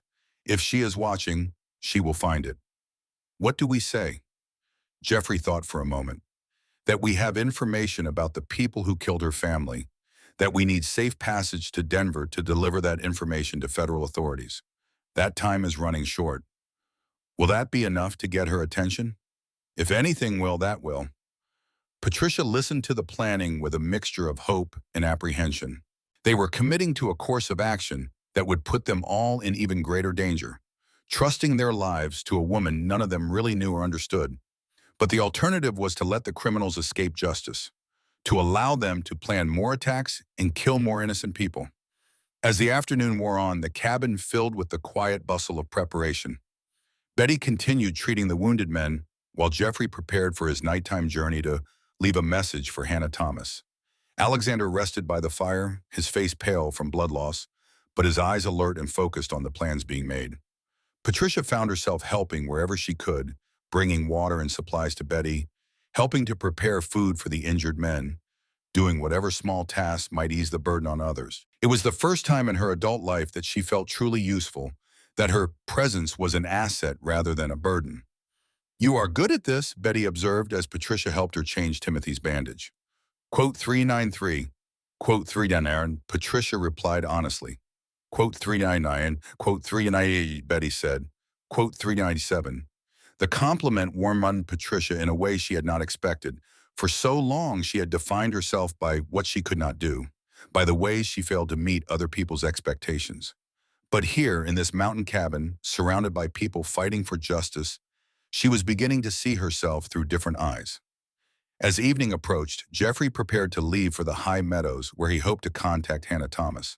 He checked out his rifle and gathered supplies for what could be a dangerous nighttime journey through territory that might be watched by hostile forces. "How long before we know if she received the message?" Alexander asked. "If Hannah is interested, she will respond within 24 hours, Jeffrey replied. "If we do not hear from her by tomorrow night, we will know she either did not get the message or has decided not to help. And if she does not help," Jeffrey's expression was grim. Put 402. It was not an encouraging prospect, but Patricia understood that they were operating with limited options and considerable risk. The men who had organized the train attack had resources and connections that made them formidable enemies, while Alexander and his allies were essentially outlaws themselves, operating outside the established legal system. Quote 403, Betty said, as Jeffrey prepared to leave. Quote 404, quote 405, Jeffrey promised. Quote 406, with that, he disappeared into the gathering darkness, leaving the cabin feeling somehow smaller and more vulnerable. Patricia found herself listening for sounds from outside, wondering if hostile forces might already be closing in on their sanctuary. Quote 407, Alexander said quietly, apparently reading her thoughts. Quote Patricia nodded, trying to take comfort in his confidence. But she could not shake the feeling that time was running out, that every hour of delay gave their enemies more opportunity to consolidate their position and eliminate threats to their plans. As the night deepened, the cabin settled into a quiet routine. Betty continued to monitor her patients, checking their wounds and adjusting their bandages as needed. Timothy had fallen asleep in his chair by the fire, exhausted by his injuries and the stress of the day. Gary Powell sat quietly cleaning his rifle, his movements careful and methodical despite the pain in his leg. Patricia found herself drawn to Alexander, who remained awake despite his obvious need for rest. His shoulder was clearly causing him considerable pain, but he seemed determined to stay alert and ready for whatever might come. Quote 411, she said quietly, settling into a chair beside him. Quote 412, he replied. Quote 413 to quote 414. Alexander nodded understanding. Quote 415. They sat in comfortable silence for a while, watching the fire burn down to glowing coals.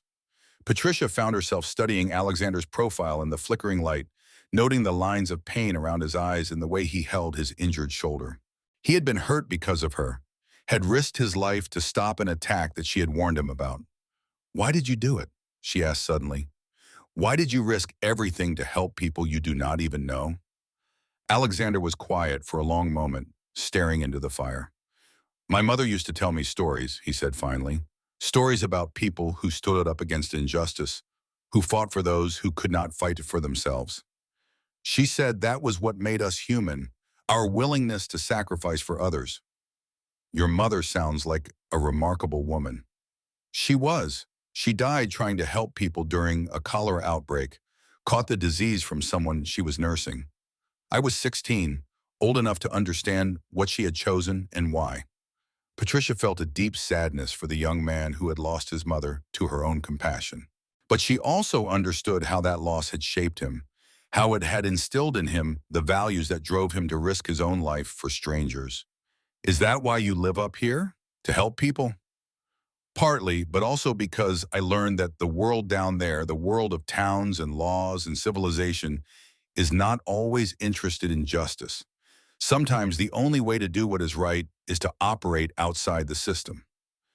Patricia understood that sentiment more than she cared to admit.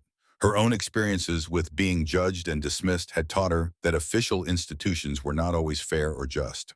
Sometimes the only justice available was the kind that people created for themselves. "What will happen after this is over?" she asked. "After we get to Denver and I testify?" "That depends on many things," Alexander replied. "Whether the federal authorities believe your testimony, whether they are willing to act against powerful interests, whether the criminals can be found and arrested." "And what happens to me?" Alexander looked at her directly, his eyes serious in the firelight. "What do you want to happen to you?" It was a question Patricia had been avoiding, afraid to think too far ahead when the immediate future was so uncertain. But now, sitting in the warmth of Betty's cabin, surrounded by people who had accepted her as an equal, she found herself considering possibilities she had never imagined before. "Quote 4-3, she said honestly. Quote bound, Alexander said gently. Quote Verkuner, quote bound, quote her. Patricia felt the familiar discomfort that came with it being praised for qualities she still struggled to see in herself. But she was beginning to understand that her self-perception might be inaccurate, that the woman others saw when they looked at her was different from the woman she saw in her own mind. Quote 436, she said. Quote 437, quote 438. Alexander replied, quote 439. The idea was revolutionary to Patricia, who had spent her entire life trying to make herself smaller, less noticeable, more acceptable to others. The possibility that she might instead find a place where her differences were seen as strengths was almost too wonderful to believe. Quote for, she asked, quote for him, quote for should Alexander said, quote for. Patricia thought about the past few days, about how she had been treated by Alexander and Jacob and Betty and the others. None of them had seemed to notice or care about her size, her awkwardness, her lack of conventional feminine graces. They had valued her for the information she brought, for her willingness to risk danger to help others, for her determination to see justice done. Quote for him, she said quietly. Quote for him, Alexander replied. The words hung in the air between them, full of implications that Patricia was not quite ready to examine. But she felt a warmth spreading through her chest, a sense of belonging and possibility that she had never experienced before.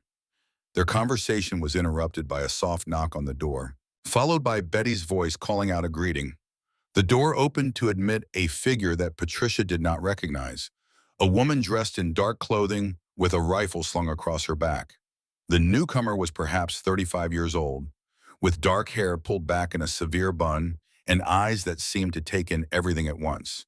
She moved with the fluid grace of someone completely comfortable in her own body, and there was something in her manner that suggested she was accustomed to being the most dangerous person in any room.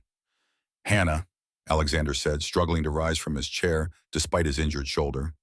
Stay seated, the woman replied, her voice low and controlled. I got Jeffrey's message. So this was Hannah Thomas, the mysterious tracker and guide who might be their salvation or their doom. Patricia studied her with intense curiosity, trying to understand what kind of person could inspire such mixed reactions from Alexander and the others. Hannah's gaze swept the cabin, taking in the wounded men and the medical supplies, before settling on Patricia with uncomfortable intensity. Quote 449. It was not a question, and Patricia found herself nodding despite her nervousness.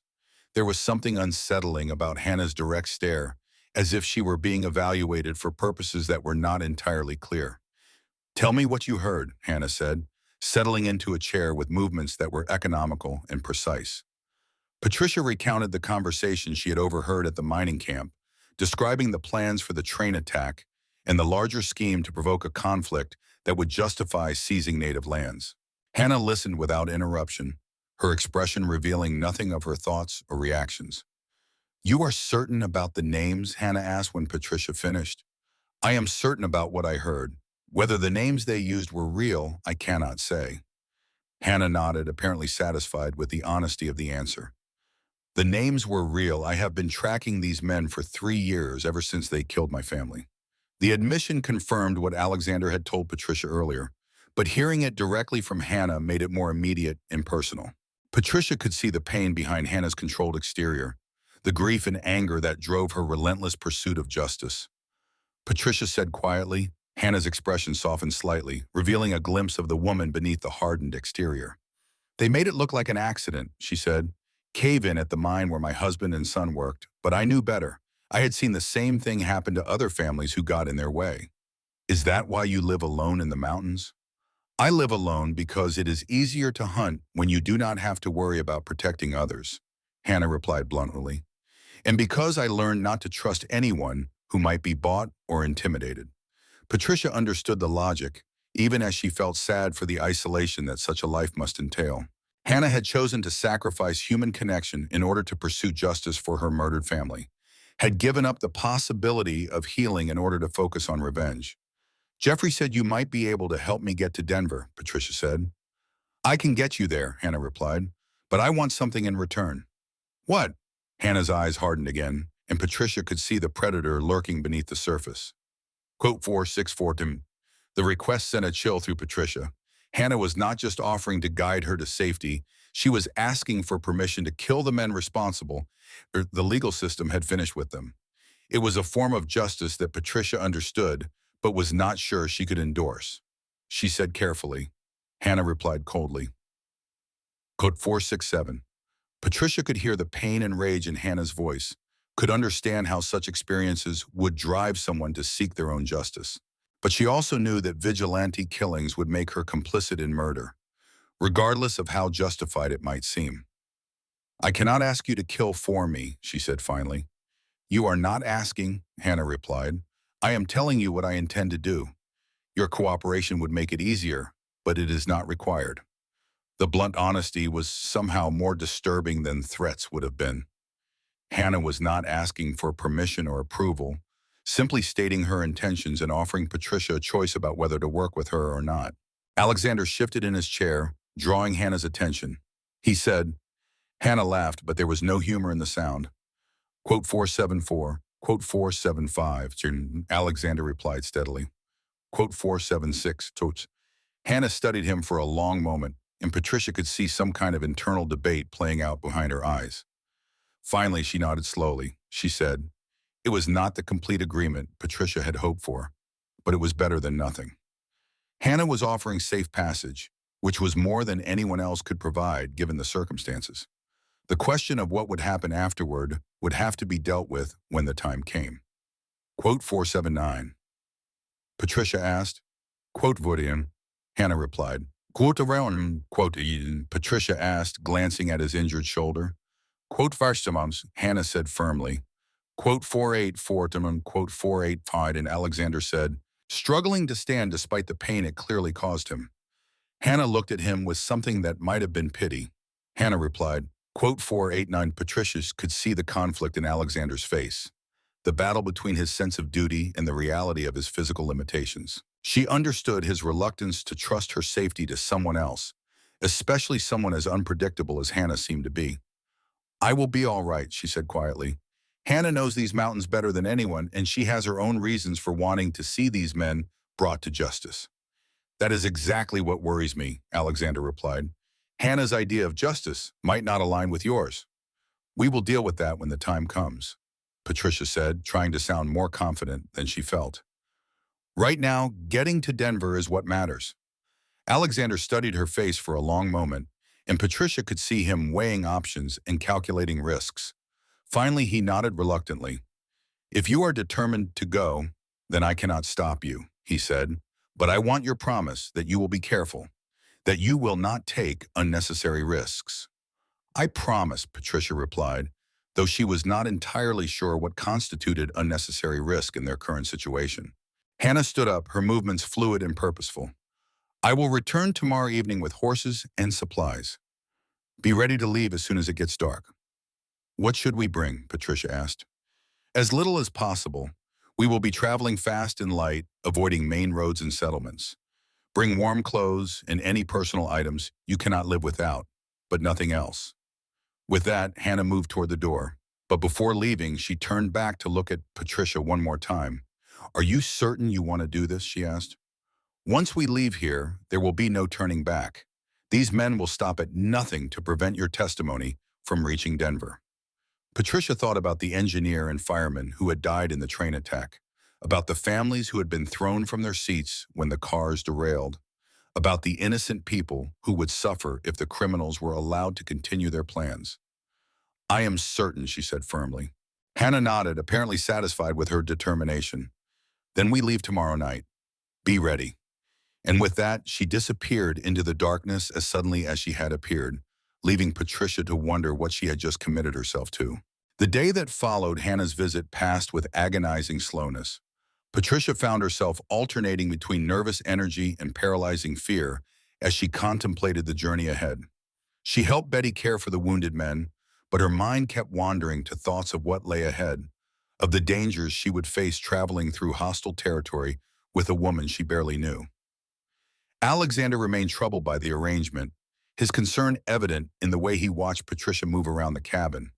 She could see him calculating distances and travel times, trying to figure out some way to accompany them despite his injuries. Quote 506.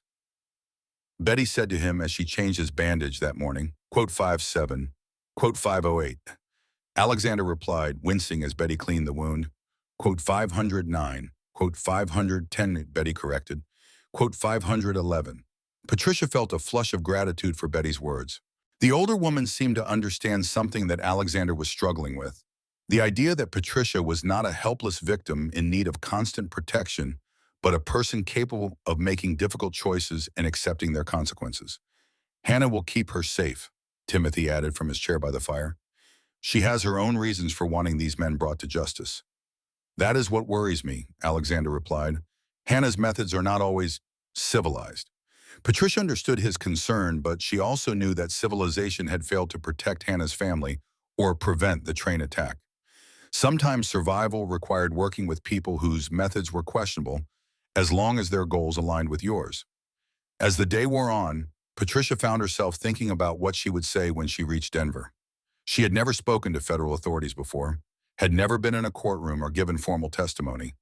The prospect of facing lawyers and judges, of having her words scrutinized and challenged, was almost as frightening as the journey itself. She asked Betty during a quiet moment, quote 517 to quote 518, Betty replied honestly, quote 519, The description was not encouraging, but Patricia knew it was better to understand what she was facing than to be caught unprepared. Quote 520, quote 521. Patricia nodded, trying to commit the advice to memory. She thought about the conversation she had overheard at the mining camp, going over every detail to make sure she could recount it accurately under pressure. Quote 522, she asked. Quote 523, Betty replied. Quote 524. It was not the reassurance Patricia had hoped for, but she appreciated Betty's honesty. The older woman had clearly learned not to promise outcomes that were beyond anyone's control. As evening approached, Patricia gathered the few possessions she would take with her. There was not much, just a change of clothes, a few personal items that had sentimental value, and the small amount of money she had managed to save from her work at the mining camp.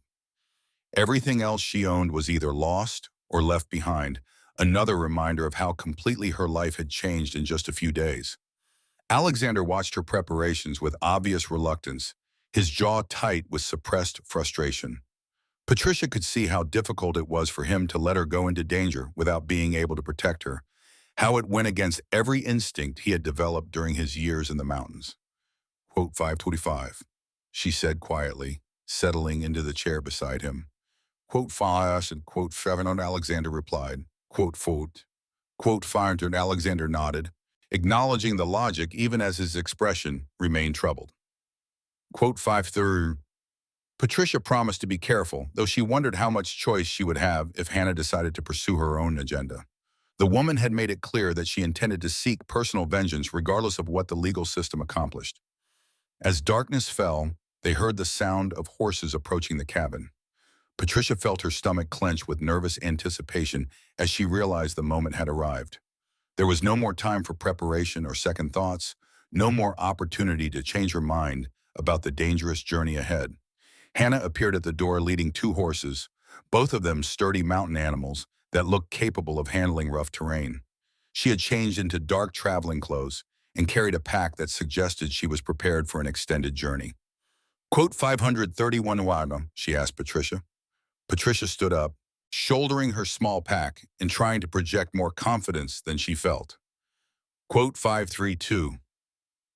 Alexander struggled to his feet despite Betty's protests, moving to stand beside Patricia. Take care of her, he said to Hannah, his voice carrying the weight of a formal request. I will get her to Denver, Hannah replied. That is what matters. It was not quite the reassurance Alexander had hoped for, but it was the best he was going to get. He turned to Patricia, and for a moment she thought he might say something personal, something that would acknowledge the connection that had developed between them. Instead, he simply nodded. Be strong, he said quietly. You have more courage than you realize. Patricia felt tears prick at her eyes, but she blinked them back. This was not the time for emotional displays, not when she needed to focus on the dangerous journey ahead. She nodded to Alexander, then to Betty, and the other wounded men who had become her unlikely allies. Thank you, she said, the words encompassing everything they had done for her. For everything. Then she followed Hannah out into the cold mountain night, leaving behind the warmth and safety of the cabin for the uncertain dangers of the trail ahead. The horses were indeed sturdy, and Hannah had chosen a mare for Patricia that seemed gentle but alert. Patricia had some experience with riding from her childhood, though it had been years since she had been on horseback. Hannah helped her mount, then swung easily onto her own horse with the fluid grace of someone who had spent most of her life in the saddle. We will ride hard for the first few hours, Hannah explained as they set off into the darkness. I want to put distance between us and anyone who might be watching this area. After that, we will rest and then continue at a steadier pace. Patricia nodded, focusing on staying balanced in the saddle as they picked their way down the mountain trail. The night was clear but cold, with stars visible between the pine branches overhead. The horses seemed to know the path even in the darkness, their hooves finding secure footing on the rocky ground. For the first hour, they rode in complete silence. Patricia was grateful for the quiet, as it allowed her to concentrate on riding and adjust to the rhythm of her horse's movement. But as they continued deeper into the wilderness, she found herself wondering about the woman who was guiding her toward what might be salvation or disaster. Quote 542. She asked during a brief rest to water the horses. Quote 543, Hannah replied. Quote 4 did quote finon. Hannah was quiet for so long that Patricia thought she was not going to answer. When she finally spoke, her voice was softer than Patricia had heard it before. She said, the admission revealed a vulnerability that Hannah normally kept hidden. A glimpse of the woman she had been before tragedy had transformed her into a solitary hunter. Patricia felt a wave of sympathy for the losses Hannah had endured, for the life that had been stolen from her by men who saw other people as obstacles to be removed. Quote 1, Patricia said quietly. Quote Vaughn. Quote on, Hannah replied, her voice returning to its usual controlled tone. They remounted and continued riding, following trails that seemed to exist only in Hannah's memory. Patricia marveled at the woman's ability to navigate in the darkness, to find paths through terrain that looked impassable to untrained eyes. It was clear that Hannah had spent years learning every detail of these mountains, mapping routes and hiding places that could be used when needed. As the night wore on, Patricia found herself thinking about Alexander back at the cabin, wondering if he was sleeping or lying awake worrying about her safety. She thought about Betty caring for the wounded men, about Jeffrey who had risked his life to deliver a message, about all the people who had become involved in this fight for justice. Quote 551, she asked Hannah during another brief rest. Quote 552. Hannah considered the question seriously before answering. Quote 553, she said. Quote 554. It was a pragmatic answer, one that acknowledged the limitations of what they could accomplish while still affirming the importance of trying. Patricia found it oddly comforting. This acceptance that doing the right thing was worthwhile even when the outcome was uncertain. Quote 5. Patricia asked, quote 5, Hannah's expression hardened again, and Patricia could see the predator returning to her eyes. I will finish what I started 3 years ago. The words confirmed Patricia's fears about Hannah's ultimate intentions. The woman was not just seeking justice through legal channels, but planning to dispense her own violent retribution, regardless of what the courts decided. It was a form of justice that Patricia understood, but could not fully endorse. Killing them will not bring your family back, she said carefully. No, Hannah agreed, but it will prevent them from destroying other families. The logic was sound, even if the methods were questionable. Patricia could not argue with Hannah's assessment that the legal system had failed to protect innocent people from these criminals. But she also knew that vigilante justice came with its own risks and moral complications. They rode on through the night, following trails that wound through valleys and over ridges, always staying away from roads or settlements where they might be observed. Hannah seemed to know exactly where she was going, leading them through a landscape that looked identical to Patricia's untrained eyes, but apparently contained landmarks and reference points that were clear to someone with Hannah's experience. As dawn approached, Hannah led them to a sheltered spot among a cluster of large boulders where they could rest without being seen from a distance. She helped Patricia dismount and tend to her horse, then set about preparing a simple meal from supplies in her pack. Quote 561, Patricia asked as they ate. Quote 562, Hannah replied. Quote 563. Patricia nodded, grateful for Hannah's practical approach. She was already sore from the night's riding, and the prospect of 3 more days in the saddle was daunting. But she knew that speed and stealth were essential if they were going to reach Denver before their enemies could intercept them. Must have found, she asked. Quote to found in any auto figures, Hannah said. Quote to Heshondenham. The warning was sobering. Patricia had been thinking of Denver as a safe destination, but Hannah was right that reaching the city would only mark the beginning of a new phase of danger. Once she made her accusations public, the men responsible would have even more reason to silence her permanently. Hannah asked, apparently reading her expression. Patricia considered the question seriously. She was frightened, certainly not, and the prospect of facing powerful enemies in an unfamiliar city was intimidating.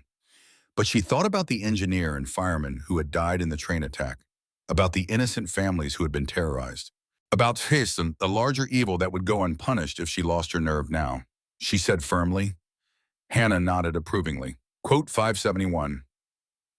As they settled down to rest during the daylight hours, Patricia found herself thinking about the conversation she had overheard at the mining camp, the casual way the men had discussed murder and terrorism as if they were routine business matters.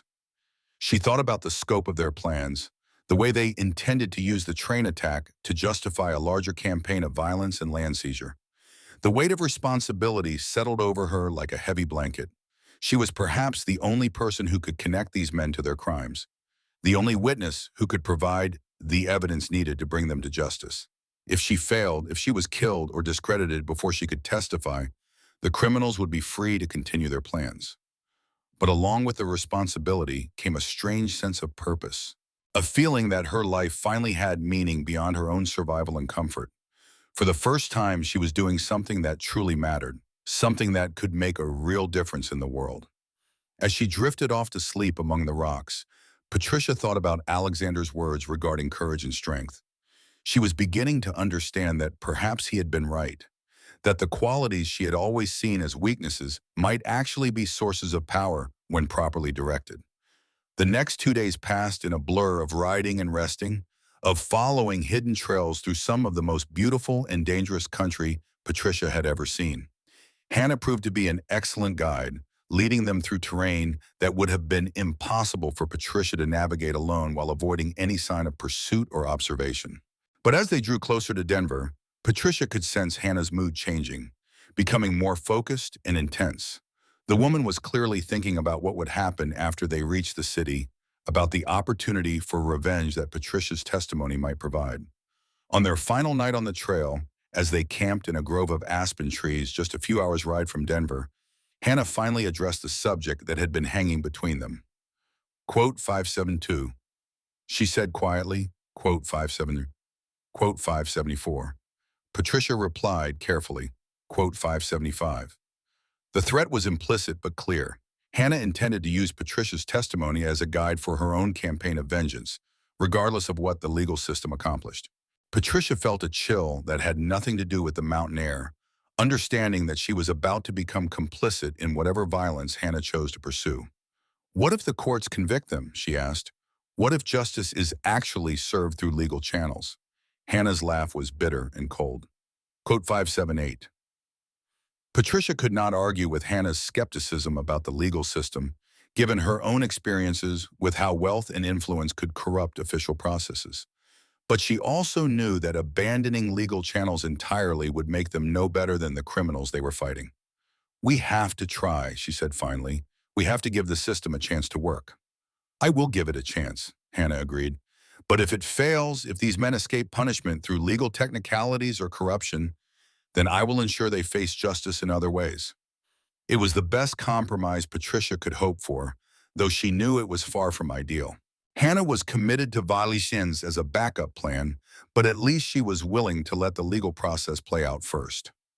As they prepared to make their final approach to Denver, Patricia felt a mixture of anticipation and dread. She was about to enter a phase of her journey where the stakes were highest and the risk greatest. Everything she had endured, everything Alexander and the others had sacrificed, would be meaningless if she failed to deliver her testimony effectively. But she also felt a strange sense of completion, as if she was finally becoming the person she was meant to be. The frightened woman who had fled the mining camp seemed like a different person entirely, someone weak and helpless who no longer existed. In her place was someone stronger, someone capable of facing danger and making difficult choices. The lights of Denver appeared in the distance as they crested the final ridge, a sprawling constellation of civilization that represented both safety and new dangers. Patricia took a deep breath and prepared to face whatever awaited her in the city below, knowing that the next few days would determine whether justice would triumph or whether evil would continue to flourish in the shadows of the mountains. Denver in 1893 was a city caught between its rough frontier past and its aspirations for civilized respectability. As Patricia and Hannah rode down from the mountains in the pre-dawn darkness, the city spread before them like a patchwork of ambition and contradiction. Gas lamps flickered along the main streets, casting pools of yellow light that revealed a mixture of grand hotels, gambling halls, modest homes, and ramshackle buildings that housed the workers who kept the growing metropolis functioning. Hannah led them through the quieter residential areas, avoiding the busier commercial districts where their arrival might be noticed and reported. Patricia marveled at how different the city felt from the mountains they had just left, how the presence of so many people and buildings seemed to press against her like a physical weight. "Where are we going?" she asked as they wound through streets lined with modest houses. "To see someone who can help arrange a meeting with the federal authorities," Hannah replied. "Someone I trust." They stopped in front of a small house on a tree-lined street, its windows dark in the early morning hour. Hannah dismounted and approached the front door, knocking in what seemed to be a predetermined pattern. After a few moments, a light appeared in one of the windows, followed by the sound of footsteps approaching the door. The door opened to reveal a woman perhaps 50 years old, with graying hair and intelligent eyes that immediately focused on Hannah with recognition and concern. She was dressed in a practical nightgown and robe, clearly having been awakened by their arrival. "Hannah," the woman said quietly, "I was not expecting you." "I need help, Deborah," Hannah replied. "This is Patricia Rogers. She has information about the train attack yesterday, information that needs to reach the federal authorities." Deborah White looked at Patricia with sharp assessment, taking in her travel-worn appearance and obvious exhaustion. "Come inside," she said finally. "Both of you. We should not discuss this on the street." Patricia followed Hannah into the house, grateful to be out of the cold mountain air and away from the possibility of observation. The interior was simple but comfortable, with the lived-in feeling of a home where someone had built a real life rather than just a place to sleep. "Sit down," Deborah instructed, gesturing toward chairs arranged around a small table. "I will make coffee, and you can tell me what this is about."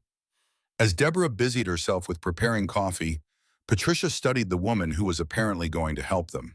There was something about her manner that suggested competence and discretion, qualities that would be essential for what they were trying to accomplish. "How do you know Hannah?" Patricia asked. "We worked together years ago," Deborah replied, "before Hannah's family was killed, before she disappeared into the mountains. I was a court clerk then. She was married to a miner. We became friends when she needed help navigating legal procedures after her husband was injured in a mine accident." The explanation provided some context for Hannah's confidence in Deborah's ability to help them. If Deborah had experience with legal procedures and connections in the court system, she would be invaluable in arranging the kind of meeting they needed. "What do you do now?" Patricia asked. "I work for a lawyer who handles cases involving mining disputes and land rights," Deborah explained. "Cases where powerful interests try to use legal technicalities to steal from ordinary people. My employer is honest, which is unfortunately rare in this business." Hannah accepted a cup of coffee and settled back in her chair. "We need to get Patricia in front of federal authorities as quickly as possible. She has testimony about the men who organized yesterday's train attack." Deborah's expression grew serious. Quote 601 colony, quote 602, Patricia said firmly. Quote 603, quote 604, Patricia recounted the conversation she had overheard, describing the planning and preparation she had witnessed at the mining camp. Deborah listened without interruption, her expression growing more troubled as the story unfolded. Quote 605, she said when Patricia finished. Quote 6X, quote 6, Patricia said. Quote 6OD, Deborah nodded, apparently convinced by Patricia's sincerity. "My employer has connections with the federal marshal's office. I can arrange a meeting, but it will take time. The authorities will want to verify your story, investigate your background, make sure you are a credible witness." "How much time?" Hannah asked. "Several days, possibly a week. These things cannot be rushed if you want them taken seriously."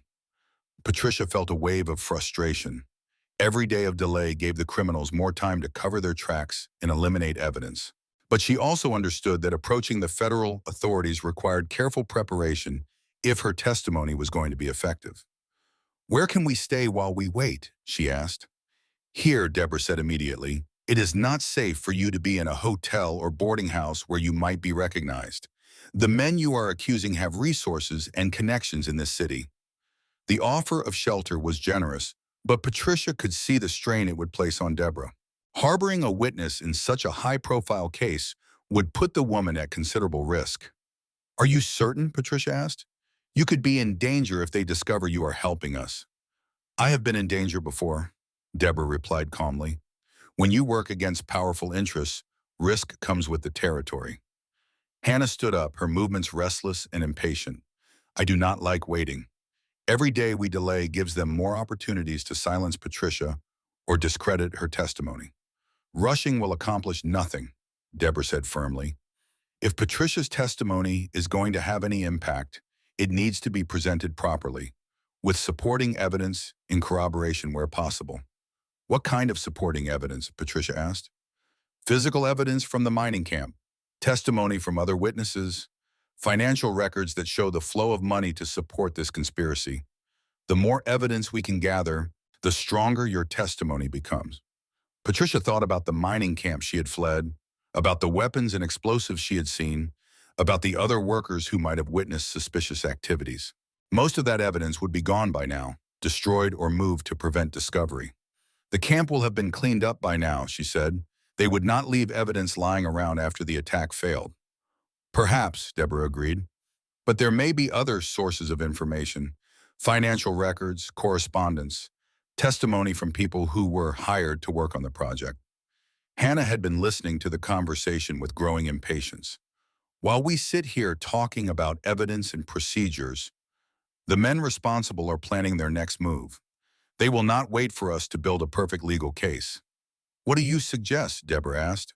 "I suggest we find them and deal with them directly," Hannah replied, her hand moving unconsciously toward the knife at her belt. "That would make you a murderer," Deborah said bluntly, "and it would destroy any chance of Patricia's testimony being taken seriously." The exchange highlighted the fundamental tension in their situation. Hannah wanted immediate, violent justice, while Deborah advocated for a methodical legal approach. Patricia found herself caught between the two perspectives, understanding the merits of both while seeing the dangers inherent in each. "We try the legal approach first," she said finally, "but we also prepare for the possibility that it might not work." It was a compromise that satisfied no one completely, but it was the best they could do given the circumstances. Deborah nodded acceptance while Hannah's expression remained skeptical but resigned. Deborah said, Patricia felt some of the tension leave her shoulders. After days of uncertainty and danger, it was a relief to have someone with legal experience taking charge of the process. Deborah seemed competent and trustworthy, exactly the kind of ally they needed in navigating the complexities of the justice system. As the morning progressed, Patricia found herself settling into the routine of Deborah's household. The older woman was a gracious host, providing clean clothes and a proper bath, luxuries that Patricia had not enjoyed since fleeing the mining camp. It felt strange to be clean and comfortable again after so many days of hardship and danger. Hannah remained restless, pacing around the house like a caged animal. Patricia could see that the enforced inactivity was difficult for someone accustomed to constant movement and action. But she also understood that this waiting period was necessary if they were going to approach the authorities properly. "Tell me about your employer," Patricia said to Deborah as they prepared lunch together. "What kind of cases does he handle?" "Mostly disputes involving mining claims and water rights," Deborah explained. "Cases where large companies try to use legal technicalities to steal land from small operators. He has built a reputation for taking on powerful interests and winning." "Does he ever lose?" "Sometimes. The system is not always fair, especially when there is a lot of money involved. But he wins often enough to make a difference, and he never stops fighting." The description was encouraging. If Deborah's employer was willing to take on powerful interests, he might be exactly the kind of advocate Patricia needed to ensure her testimony was taken seriously. Quote 645. Quote Patricia started, recognizing the name immediately. Quote son, Deborah looked confused. Quote Sasha, quote Sharon, quote Shveen, Deborah's expression grew thoughtful. "I know that name. He has brought people to my employer before. People who needed legal help but could not afford to pay for it." The connection was intriguing. If Deborah's employer had worked with Alexander before, it suggested a network of people committed to fighting injustice through both legal and extra-legal means. That could be exactly what Patricia needed to ensure her testimony reached the right people. Patricia asked. Deborah replied. Quote 654, so Patricia felt a surge of optimism. The prospect of working with someone who already knew and trusted Alexander made the legal process seem less daunting and more likely to succeed. Their conversation was interrupted by a knock at the door. Deborah moved to the window and peered through the curtains, her expression growing tense. Quote, she said quietly. Quote 6 found. Hannah was instantly alert, her hand moving to her weapon. Quote 6 quote son. Patricia felt her heart begin to race as she realized their sanctuary might have been discovered. If the men responsible for the train attack had traced them to Deborah's house, they could be walking into a trap. Deborah approached the door cautiously, calling out through the wood. "Who is it?" "Federal marshals," a voice replied. "We need to speak with you about a legal matter." The words sent a chill through Patricia. Federal marshals could be legitimate authorities responding to Deborah's contact with her employer, or they could be imposters sent by the criminals to capture or kill her. Quote 6, Deborah asked. Quote Harris, the voice replied. Deborah moved to the front window and gestured for the men to approach. Patricia watched from across the room as they held up what appeared to be official badges and identification papers. But she had no way of knowing whether the documents were genuine or expertly forged. Quote, Deborah said quietly. Quote, Sound. Hannah had positioned herself near the back door, ready to escape if necessary. Quote, 666, she asked Patricia. Patricia thought quickly, weighing the risks and benefits of different courses of action. If these were legitimate federal marshals, refusing to speak with them could damage her credibility and make it harder to get her testimony heard. But if they were imposters, opening the door could mean capture or death, she said finally. Deborah called out through the door. The voice replied, quote 670. The response was both encouraging and alarming. It suggested that word of Patricia's presence in Denver had already reached the federal authorities, which could mean that Deborah's employer had acted quickly to arrange the meeting they needed. But it could also mean that their location had been compromised by hostile forces. Deborah asked. The marshal replied. Quote 673. Patricia felt torn between hope and fear. The marshals were saying exactly what she would want to hear from legitimate authorities, but that could also mean they were well-prepared imposters who knew what words would convince her to open the door. Quote 674, she asked Deborah quietly. Quote 675, Deborah replied. Quote 676, Patricia nodded, understanding that they had reached a point where any choice carried significant risks. She said. Deborah unlocked the door and stepped back, allowing the two men to enter. They were indeed dressed like federal officials, with conservative suits and serious expressions. One was older, perhaps 50, with graying hair and the bearing of someone accustomed to authority. The other was younger, maybe 35, with sharp eyes that seemed to take in every detail of the room. Quote 679, the older man said, showing his badge and identification. Quote 680.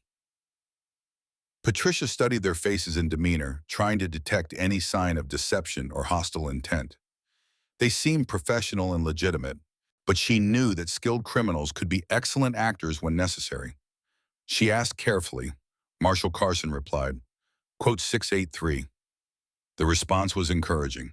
If the federal authorities were already questioning the official narrative about Indian raiders, it suggested they might be receptive to Patricia's testimony about the real perpetrators.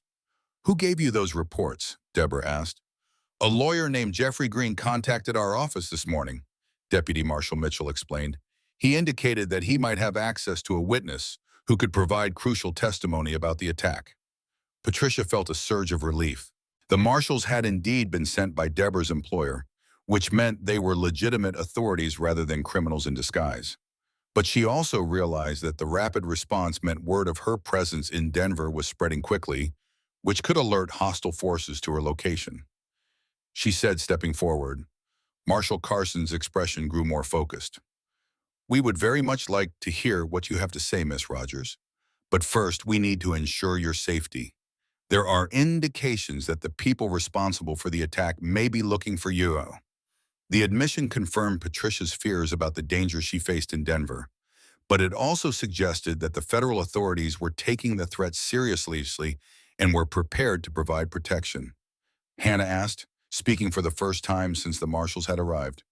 Quote 691 Barbon. Marshal Carson replied. Quote 692 when Patricia looked at Hannah and Deborah, trying to gauge their reactions to the marshal's offer. Hannah seemed suspicious but not hostile, while Deborah appeared relieved that legitimate authorities were taking charge of the situation. When would you want me to testify? Patricia asked. As soon as possible, Deputy Marshal Mitchell replied. We can arrange a preliminary hearing within 48 hours, followed by a formal grand jury proceeding if your testimony warrants it. The timeline was faster than Patricia had expected, which was both encouraging and frightening.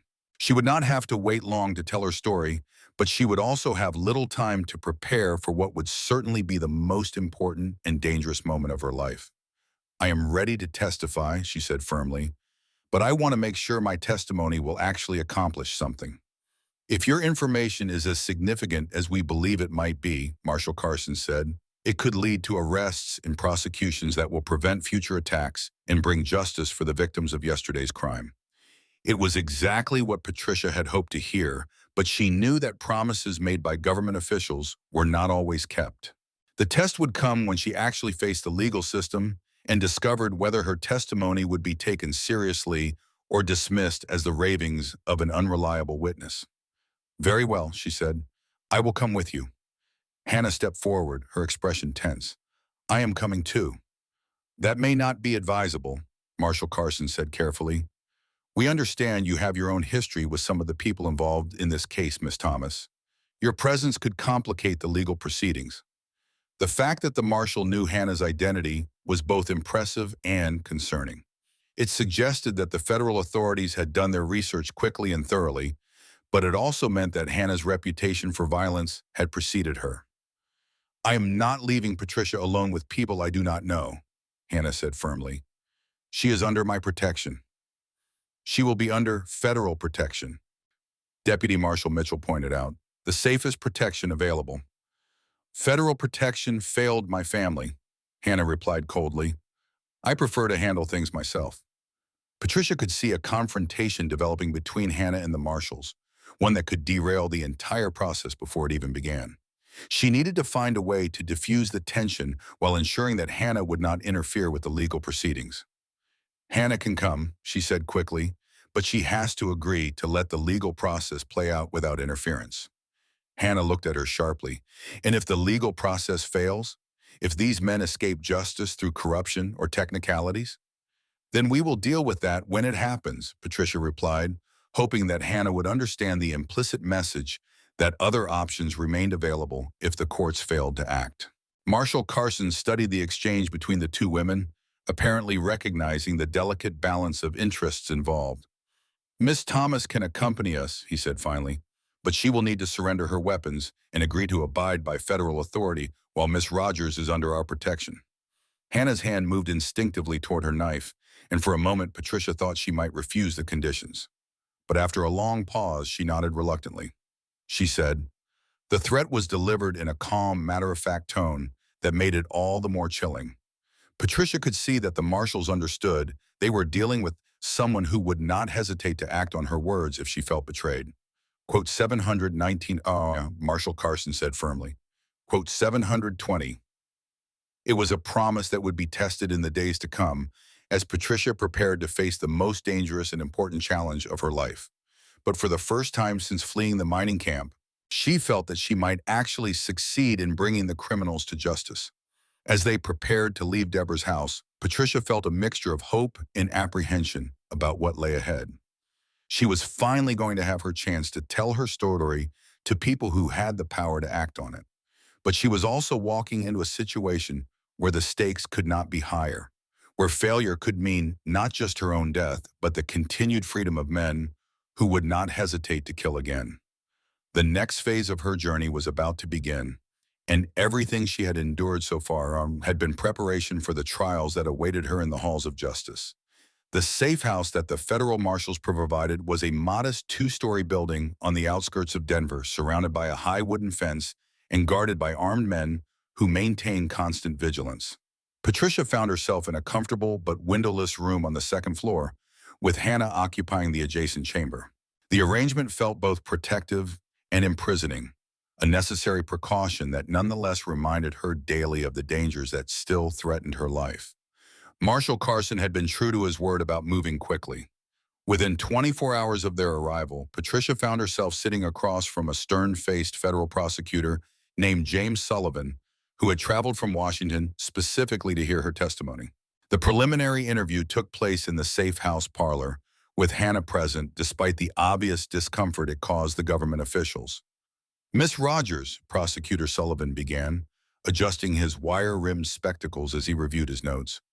I need you to understand the gravity of what you are alleging. You are accusing wealthy and influential men of conspiracy, terrorism, and murder. Such accusations require the highest standard of proof. Patricia felt the familiar flutter of nervousness in her stomach, but she forced herself to speak clearly and confidently. I understand the seriousness, sir. I also understand that innocent people died because of what these men planned, and more will die if they are not stopped. Sullivan nodded approvingly at her directness. Tell me exactly what you heard at the mining camp. Leave out nothing, but do not embellish or speculate. I need only what you personally witnessed. For the next 3 hours, Patricia recounted every detail she could remember about the conversation she had overheard. She described the layout of the camp, the faces of the men involved, the specific plans they had discussed for attacking the train, and blaming it on local tribes. Sullivan took careful notes, occasionally asking for clarification or additional details. You mentioned explosives, he said at one point. Can you describe what you saw? Wooden crates, maybe a dozen of them, stored in a shed behind the main office building. The men handled them very carefully, and I heard them talking about how much would be needed to bring down the cliff face. Did you see any markings on the crates? Anything that might indicate where they came from? Patricia closed her eyes, trying to recall the scene more clearly. There were letters stenciled on the eyes. I remember seeing the letters D, Y, but I cannot be certain of the complete words. Sullivan made a note. That could be dynamite, which would be consistent with their plans. What about the men themselves? Can you provide detailed descriptions? Patricia described each of the conspirators as thoroughly as she could, from their physical appearance to their manner of dress to the way they spoke. She was particularly careful when describing the man who seemed to be the leader, a well-dressed individual with a distinctive scar along his left jaw. His name was mentioned several times, she said. The others called him Mr. Blackwood. He spoke with authority, as if the entire operation was his idea. Sullivan's pen stopped moving, and he looked up sharply. Code 734N. Sullivan exchanged a meaningful glance with Marshal Carson before answering. Code 735. Patricia felt a chill of understanding. She was not just accusing random criminals, but a man with the wealth and connections to make serious trouble for anyone who opposed him. The stakes of her testimony were even higher than she had realized. Quote 736 and Sullivan continued. Quote 7371, quote 738. Hannah asked, speaking for the first time during the interview. Quote 739. Marshal Carson replied. Quote 740. The warning was sobering, but Patricia found that it strengthened rather than weakened her resolve. If Charles Blackwood was as dangerous as they suggested, then stopping him was even more important than she had originally understood. Quote 741, she asked. Quote 742, Sullivan replied. Quote 743. Quote 744, Sullivan closed his notebook and leaned back in his chair. Quote 745. That evening, as Patricia prepared for what would certainly be the most important day of her life, she found herself thinking about Alexander and the others she had left behind in the mountains. She wondered if they were safe, if their injuries were healing properly, if they understood how much their support had meant to her during the darkest moments of her ordeal. Quote 746 Royal, Hannah observed from her chair by the window. Patricia looked up from the testimony notes she had been reviewing. Quote 747 Bamon. Quote 748. Patricia felt heat rise in her cheeks. Quote 749. Quote 750, Hannah said quietly. Quote 751 Mom. The observation was uncomfortably accurate. Patricia had been trying not to examine her feelings too closely, focusing instead on the immediate challenges of survival and testimony. But Hannah was right that Alexander had become more than just a protector or ally. He had shown her a version of herself that she had never known existed, had treated her with a respect and kindness that had transformed her understanding of her own worth. Quote 752, Patricia asked. Quote 753. Quote 754, Hannah replied. Quote 755. Tricia thought about Hannah's words as she tried to sleep that night. She had been so focused on surviving from one day to the next that she had not allowed herself to consider what kind of life she might want to build after the immediate crisis was resolved. But Alexander's influence had shown her possibilities she had never imagined, ways of living that were based on mutual respect and shared purpose, rather than the conventional expectations that had always made her feel inadequate. The morning of her grand jury testimony dawned clear and cold, with a sharp wind that rattled the windows of the safe house. Patricia dressed carefully in the modest but respectable clothing that Deborah had provided, wanting to make the best possible impression on the jurors who would decide whether her accusations warranted formal charges. Marshal Carson and Deputy Marshal Mitchell escorted her to the federal courthouse in a closed carriage, with Hannah following in a separate vehicle. The streets of Denver seemed unusually busy for such an early hour, and Patricia noticed several men in expensive suits who appeared to be watching their progress with unusual interest. She asked Marshal Carson. Quote 757, he replied grimly. Quote 758. The courthouse was an imposing brick building that spoke of federal authority and the weight of law. Patricia felt small and insignificant as they climbed the steps to the main entrance, surrounded by armed marshals who scanned the crowd for potential threats. She tried to draw strength from the knowledge that she was doing something important, something that could prevent future tragedies and bring justice for past crimes. The grand jury room was smaller than Patricia had expected, with 23 citizens seated around a rectangular table. They were a mixed group, ranging from well-dressed businessmen to working-class individuals who looked as if they had been called away from their daily labors. All of them watched her with expressions of curiosity and skepticism as she took her place at the witness table. Prosecutor Sullivan began with basic questions about her background and how she had come to be at the mining camp. Patricia answered clearly and concisely, trying to project confidence despite her nervousness. She could feel the weight of their attention, the way they evaluated every word and gesture for signs of truth or deception. Sullivan said, Patricia took a deep breath and began her account of the conversation she had overheard. She spoke slowly and carefully, making sure to distinguish between what she had seen directly and what she had heard discussed. The grand jurors listened intently, some taking notes while others simply observed her manner and demeanor. When she described the explosives and weapons she had seen, several jurors leaned forward with increased interest. When she mentioned Charles Blackwood by name, she could see shock and recognition on several faces. These were people who knew Blackwood's reputation, who understood the significance of accusing such a prominent figure. Miss Rogers, one of the jurors asked during the question period, "Why should we believe your testimony? You admit you were employed at this camp for only a few weeks.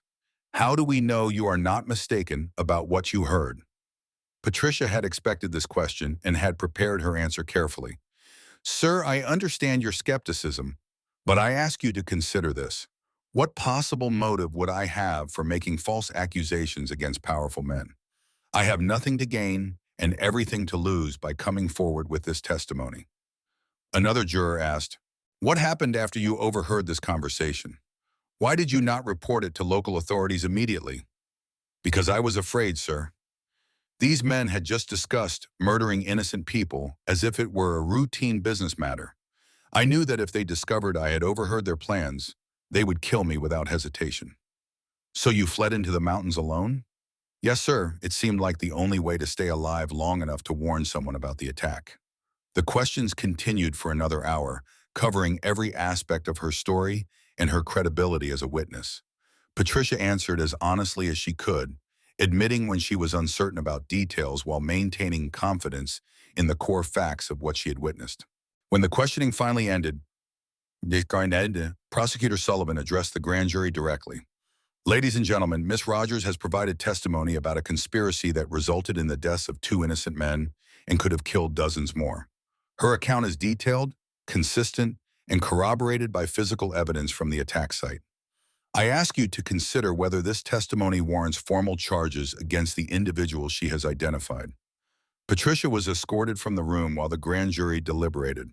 She waited in a small chamber with Hannah and the federal marshals, trying to read their expressions for clues about how her testimony had been received. "How do you think it went?" she asked Marshal Carson. "You did well," he replied. "You came across as credible and sincere, but grand juries can be unpredictable, especially when powerful interests are involved. What happens if they decide not to indict? Then the case ends here," Marshal Carson said bluntly. "Without an indictment, we have no legal basis for pursuing Blackwood or the others." The possibility of failure after everything she had endured was almost unbearable. Patricia thought about the engineer and fireman who had died in the train attack, about the families who had been terrorized, about Alexander and the others who had risked their lives to stop the conspiracy. If the grand jury failed to act, all of their sacrifices would be meaningless. After what felt like hours but was probably less than one, a bailiff appeared to summon them back to the grand jury room. Patricia's heart hammered against her ribs as they filed back into the chamber, where the foreman of the jury stood with a document in his hands. Quote 77571. Prosecutor Sullivan asked formally. Quote 776. The foreman replied. Quote 777. Patricia felt her knees go weak with relief. The grand jury had believed her, had found her testimony credible enough to risk confronting one of the most powerful men in the territory. It was a victory, but she knew it was only the first step in a long and dangerous process. Quote 778, she asked Sullivan as they left the courthouse. Quote 779, he replied. Quote 780. The warning was sobering, but Patricia felt a determination growing within her that was stronger than her fear. She had come this far, had survived dangers and challenges that would have broken many people. She was not going to let Charles Blackwood escape justice through legal technicalities or intimidation. The news of the indictment spread through Denver like wildfire, creating a sensation that dominated conversation in every saloon, hotel, and business establishment in the city. Charles Blackwood was not just wealthy and influential, but also well-connected politically, with friends in the territorial government and business associates throughout the mining industry. The idea that he could be charged with terrorism and murder sent shockwaves through the established order. Patricia found herself at the center of a storm she had never anticipated. Newspaper reporters tried to gain access to the safe house, offering bribes to the guards and attempting to interview anyone who might have information about the mysterious witness whose testimony had brought down such a prominent figure. The federal marshals increased security around the building, posting additional guards and varying their patrol routes to prevent potential attackers from establishing patterns. Marshal Carson admitted during one of their daily security briefings, quote, 782, Patricia felt a chill of fear. Quote, 783, quote, 784, Hannah, who had been listening from her position by the window, turned to face them. Quote, 785, quote, 78, Marshal Carson replied. Quote, 787, quote, 788, Hannah repeated, her voice flat.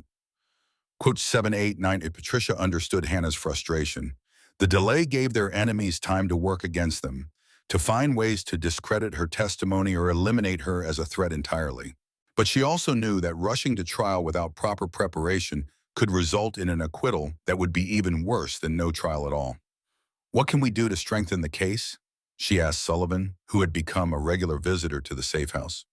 We are investigating Blackwood's financial records, looking for evidence of payments to the men who carried out the attack, he replied.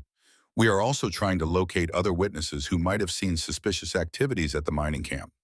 Any success? Some. We have found bank records showing large cash withdrawals from accounts controlled by Blackwood's companies in the weeks leading up to the attack. And we have located 2 former employees of the mining camp who are willing to testify about the unusual activities they observed there. The news was encouraging, but Patricia could see from Sullivan's expression that the additional evidence was not as strong as he had hoped. Her testimony would still be the cornerstone of the prosecution's case, which meant that everything depended on her credibility and the jury's willingness to believe her account over the denials of wealthy and respected defendants. As the days passed, Patricia found herself thinking more and more about Alexander and the life she had left behind in the mountains. The safe house felt increasingly like a prison, comfortable but confining, cut off from the natural world and the sense of purpose she had discovered during her time with Alexander and his allies. Quote 795, she told Marshal Carson one morning. Quote 796, Marshal Carson shook his head immediately. Quote is 797, Crone. The logic was sound, but it did nothing to ease Patricia's worry about the people who had risked their lives to help her. She thought about Alexander's injured shoulder, about whether Betty was able to provide adequate medical care in her mountain cabin, about whether Blackwood's men might have tracked down their hiding places. They can take care of themselves, Hannah said quietly, apparently reading her thoughts. Alexander and his people have been surviving in those mountains for years. They know how to stay hidden when necessary. But they are injured, vulnerable, and it is my fault they are in danger at all. It is Blackwood's fault, Hannah corrected firmly. You did not create this situation. You just had the courage to expose it. Patricia appreciated Hannah's support, but she could not shake the feeling that she had brought disaster to good people who had done nothing but try to help her.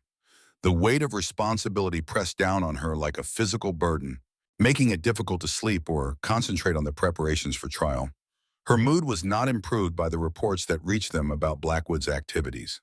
Far from lying low while awaiting trial, he had launched a campaign to discredit her testimony before it could be presented to a jury. Newspaper articles appeared questioning her background and motives, suggesting that she was a disgruntled employee seeking revenge against her former employer. Private investigators were reportedly digging into her past, looking for anything that could be used to undermine her credibility. They are claiming you were dismissed from the mining camp for theft, Sullivan reported during one of their preparation sessions. They have produced witnesses who say you were caught stealing food from the company store. Patricia felt a surge of anger at the lies being spread about her. That is completely false. I left because I overheard their plans, not because I was dismissed for any wrongdoing. I believe you, Sullivan said, But we need to be prepared to address these accusations during trial. Blackwood's lawyers will use every tool at their disposal to make the jury question your honesty and reliability. The systematic campaign to destroy her reputation was both frightening and infuriating.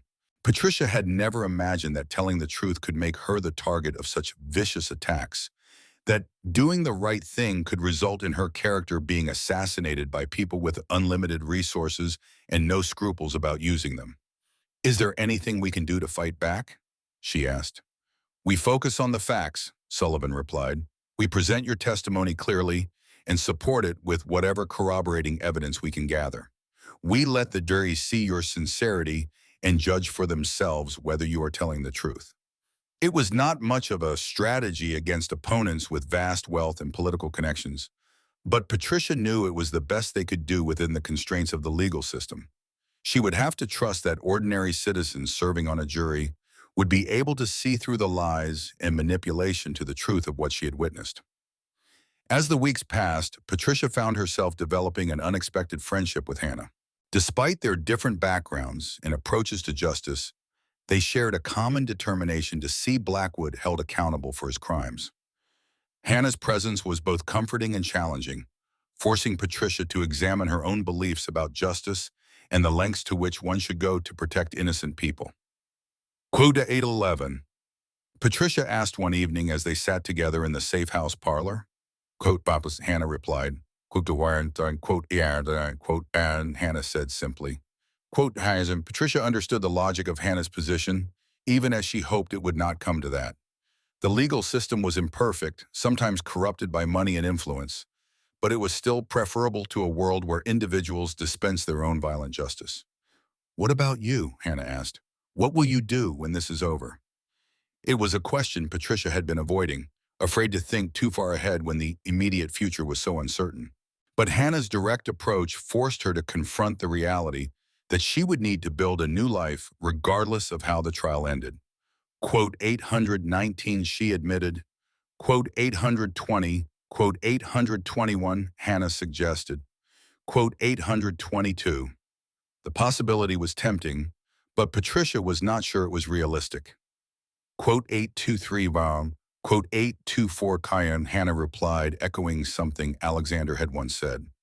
Quote 825. Patricia thought about Hannah's words as she prepared for bed that night. The idea of returning to the mountains, of building a life based on mutual support and shared purpose, rather than conventional social expectations, was appealing in ways she had not fully acknowledged. But it would require a kind of courage she was not sure she possessed, the courage to completely abandon the familiar world and embrace something entirely different. Her contemplation was interrupted by the sound of raised voices from downstairs.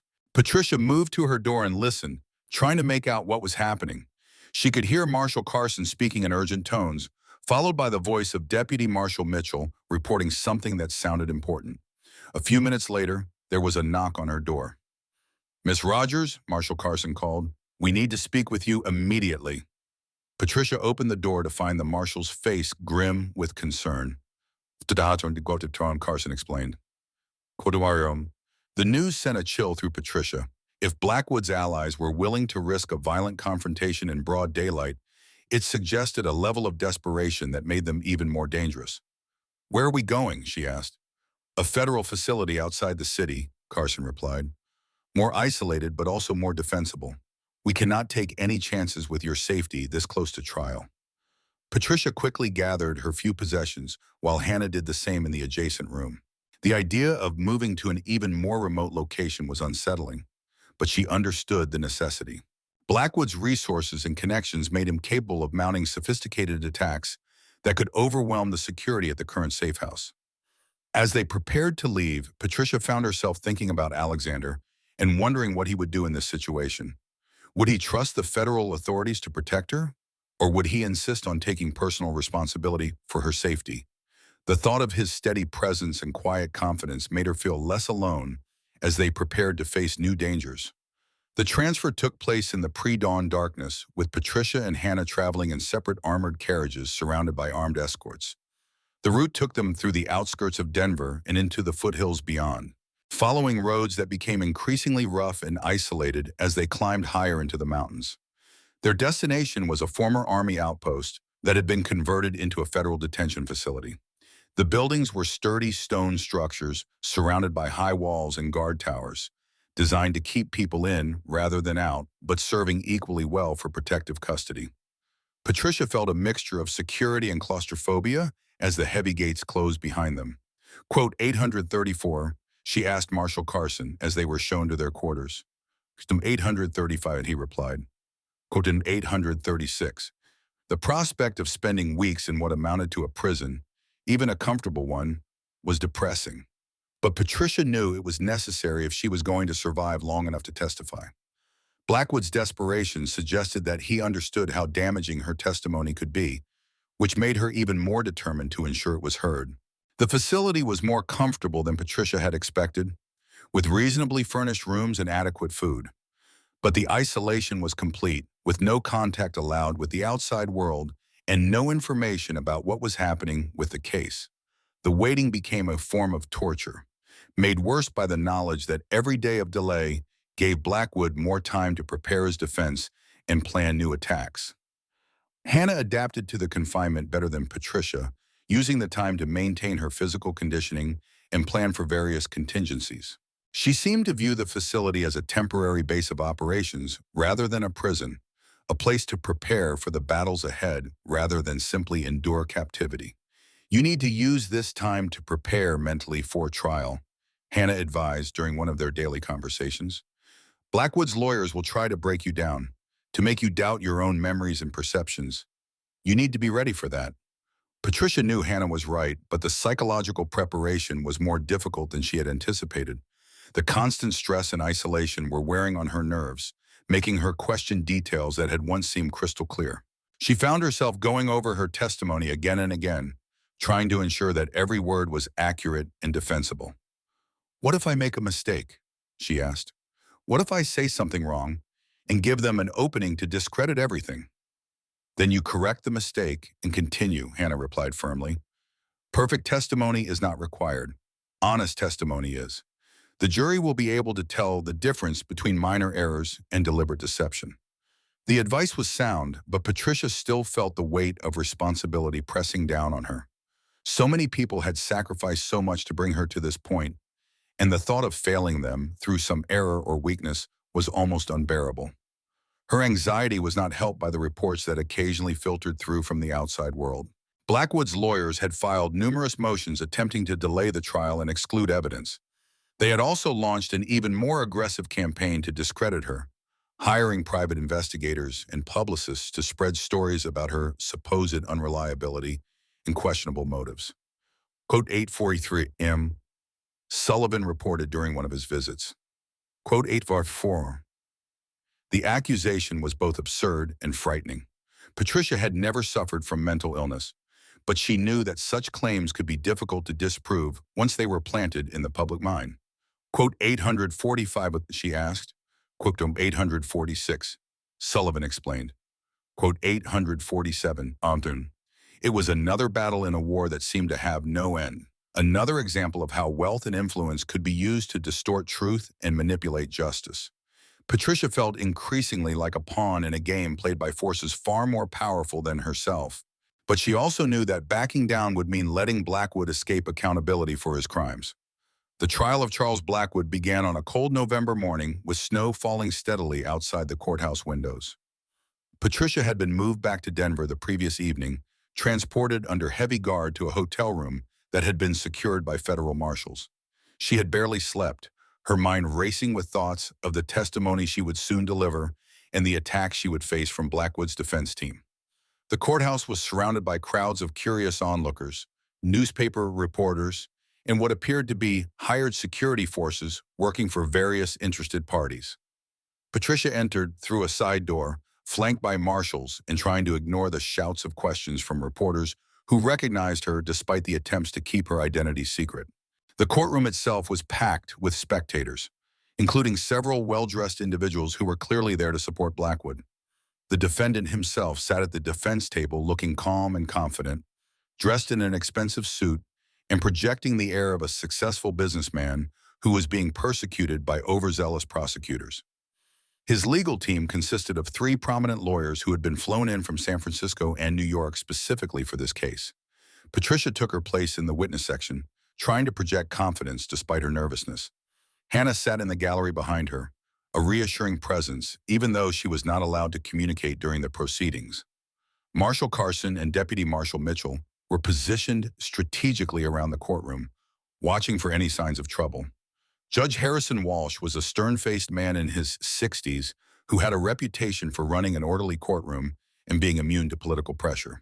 Patricia hoped that reputation was deserved, as she suspected Blackwood's allies would try every possible means of influencing the proceedings. Prosecutor Sullivan began his opening statement by outlining the charges against Blackwood and his co-conspirators. He described the train attack in stark terms, emphasizing the deaths of the innocent engineer and fireman and the terror experienced by the passengers. He then explained how Patricia's eyewitness testimony would prove that the attack was not a random act of violence, but a carefully planned conspiracy designed to further Blackwood's business interests. Quote 848. Sullivan said in conclusion, quote 49, Blackwood's lead attorney, a silver-haired man named Marcus Whitfield, responded with an opening statement that portrayed his client as a successful businessman being persecuted by ambitious prosecutors seeking to make names for themselves. He dismissed Patricia's testimony as the fabrications of a disgruntled employee seeking revenge, and he promised to prove that she was mentally unstable and completely unreliable. Quote 851, Whitfield declared.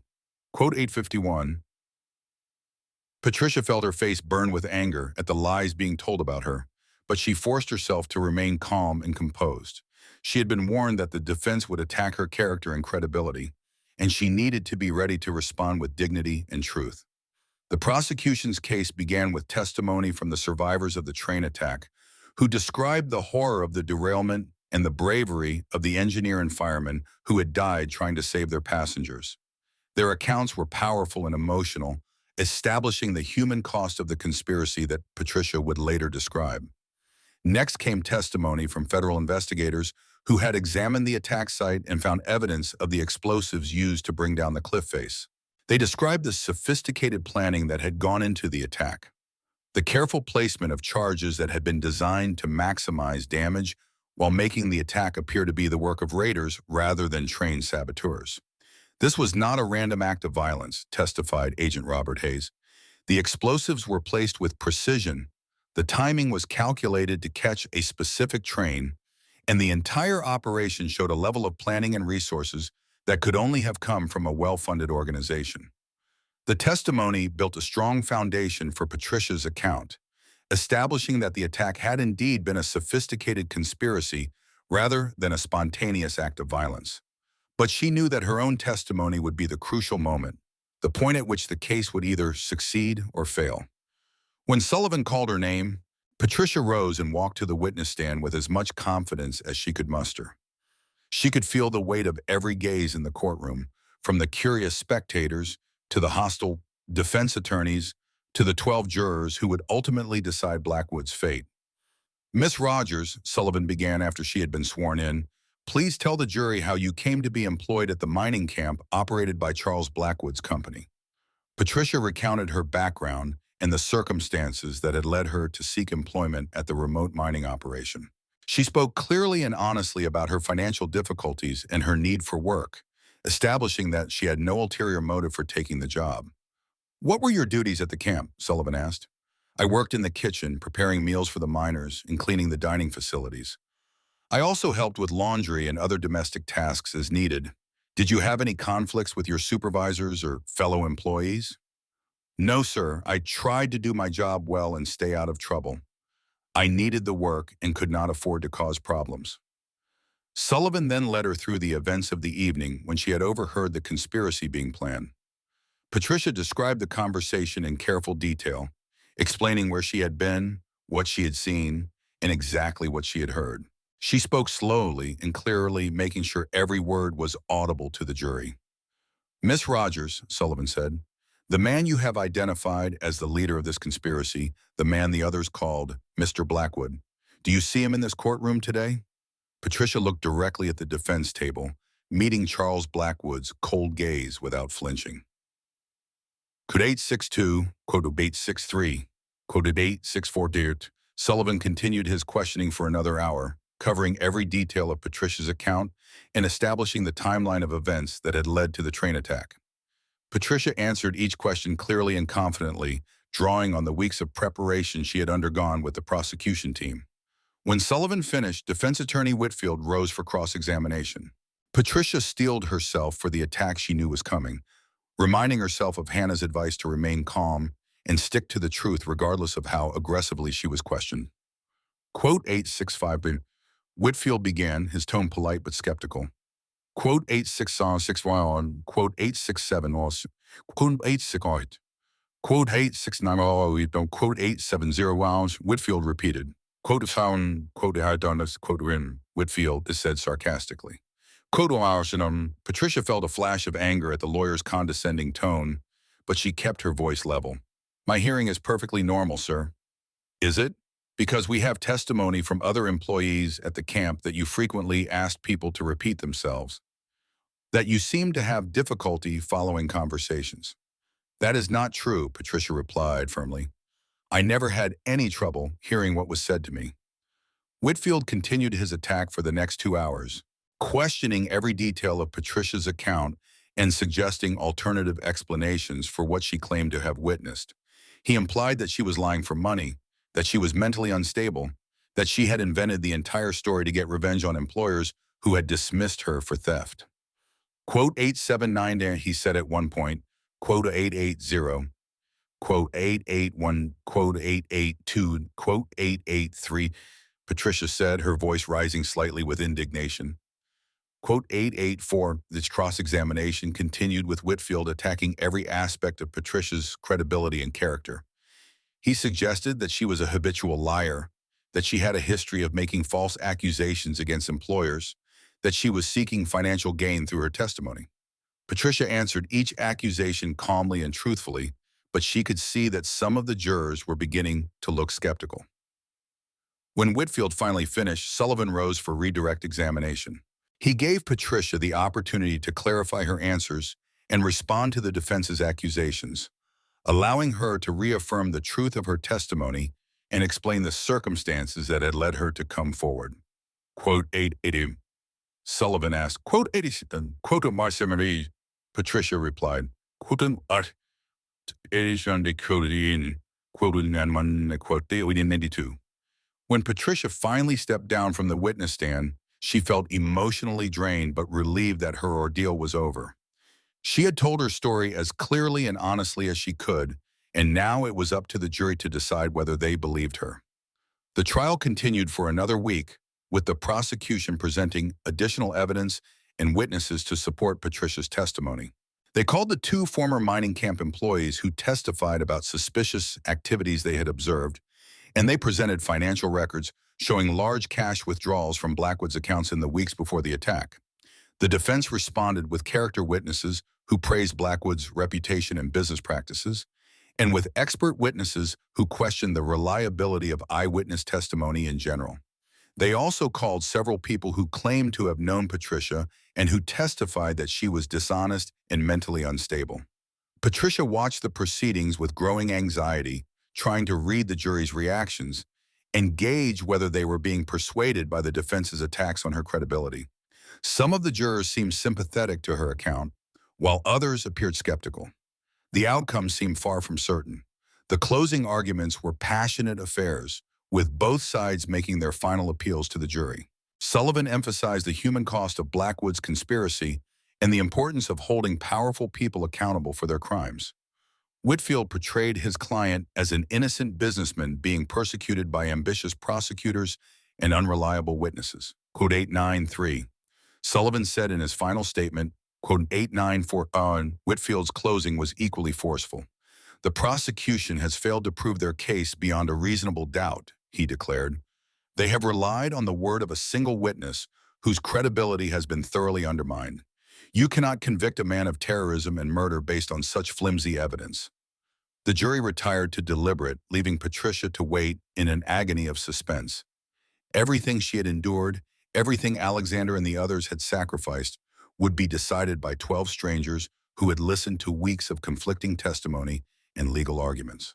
The jury deliberated for 3 days, sending out occasional requests for clarification on legal points, but giving no indication of which way they were leaning. Patricia spent the time in her hotel room under guard, trying to read or rest, but finding it impossible to concentrate on anything other than the trial. Hannah remained with her, providing quiet support and helping to pass the endless hours of waiting. "What do you think is taking so long?" Patricia asked on the second day of deliberations. "It could mean they are being thorough," Hannah replied, "or it could mean they are divided and having trouble reaching a consensus." The uncertainty was maddening. Patricia found herself replaying her testimony over and over, wondering if she had said something wrong or failed to convince the jury of her credibility. The defense's attacks on her character had been vicious and sustained, and she worried that they might have succeeded in planting enough doubt to secure an acquittal. On the third day, word came that the jury had reached a verdict. Patricia was escorted back to the courthouse through crowds of reporters and spectators who had been waiting for the outcome. The atmosphere in the courtroom was tense with anticipation as everyone took their seats for the final act of the legal drama. Judge Walsh called the court to order and asked the jury foreman to stand. "Quote 900, quote 901, the foreman replied, holding a folded piece of paper. "Quote 902. Patricia held her breath as the foreman unfolded the paper and read from it. "Quote 903. A gasp went up from the gallery, followed by excited murmuring that Judge Walsh quickly silenced with his gavel. Patricia felt a wave of relief so intense it made her dizzy. The jury had believed her testimony despite all the attacks on her credibility. Blackwood showed no emotion as the verdicts were read, but Patricia could see the shock and anger on the faces of his legal team. They had clearly expected their character assassination campaign to succeed, and the guilty verdicts represented a stunning defeat for their high-priced legal strategy. Judge Walsh thanked the jury for their service and scheduled sentencing for the following week. As the courtroom began to clear, Patricia found herself surrounded by reporters shouting questions and federal marshals trying to escort her to safety. Through the chaos, she caught a glimpse of Hannah's satisfied expression and felt a deep sense of completion. Outside the courthouse, Prosecutor Sullivan held an impromptu press conference to discuss the verdict. "Justice has been served today," he declared. "Charles Blackwood and his co-conspirators have been held accountable for their crimes, and the brave witness who came forward to expose their conspiracy has been vindicated." Patricia did not participate in the press conference, but she listened to Sullivan's words from the safety of her hotel room and felt a pride she had never experienced before. She had done something important, something that would prevent future tragedies and honor the memory of those who had died in the train attack. The sentencing hearing a week later was anticlimactic compared to the drama of the trial itself. Judge Walsh sentenced Blackwood to 20 years in federal prison, a term that would effectively end his criminal career and serve as a warning to others who might consider similar conspiracies. His co-conspirators, who had been tried separately, received sentences ranging from 10 to 15 years. With the legal proceedings finally concluded, Patricia found herself facing a question she had been avoiding throughout the long months of preparation and trial. What would she do with the rest of her life? The federal authorities had offered to help her establish a new identity in a distant city, but the prospect of starting over alone in an unfamiliar place held little appeal. Quote 910 on, Hannah suggested as they prepared to leave Denver. Quote 911. The offer was tempting, but Patricia knew that Hannah's solitary lifestyle was not for her. She needed human connection and community, things that Hannah had deliberately abandoned in pursuit of her quest for vengeance. "Thank you," Patricia said, "but I think I need to find my own path." Hannah nodded understanding. "What will you do?" Patricia had been thinking about that question for days, and she had finally reached a decision that surprised even herself. "I want to go back to the mountains, not to hide or live as a hermit, but to find Alexander and the others, to see if there might be a place for me in the community they have built." "That is a good choice," Hannah said with approval. "Alexander is a good man, and his people understand the value of courage and loyalty." The prospect of returning to the mountains both excited and terrified Patricia. She would be leaving behind the familiar world of towns and civilization for a life that would be harder but potentially more meaningful. She would be betting her future on the hope that Alexander's feelings for her were as genuine as they had seemed during their brief time together. Marshal Carson arranged for safe passage back to the Colorado mountains, providing an escort that would ensure Patricia reached her destination without being intercepted by any of Blackwood's remaining allies. The journey took 3 days, following routes that avoided main roads and settlements where hostile forces might be watching.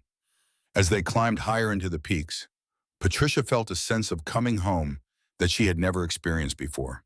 The thin air and harsh landscape that had once seemed so forbidding now felt welcoming, a place where she had discovered strength and purpose she had never known she possessed. They reached Betty's cabin on a clear afternoon in late November, with snow covering the ground and smoke rising from the chimney in a thin gray line.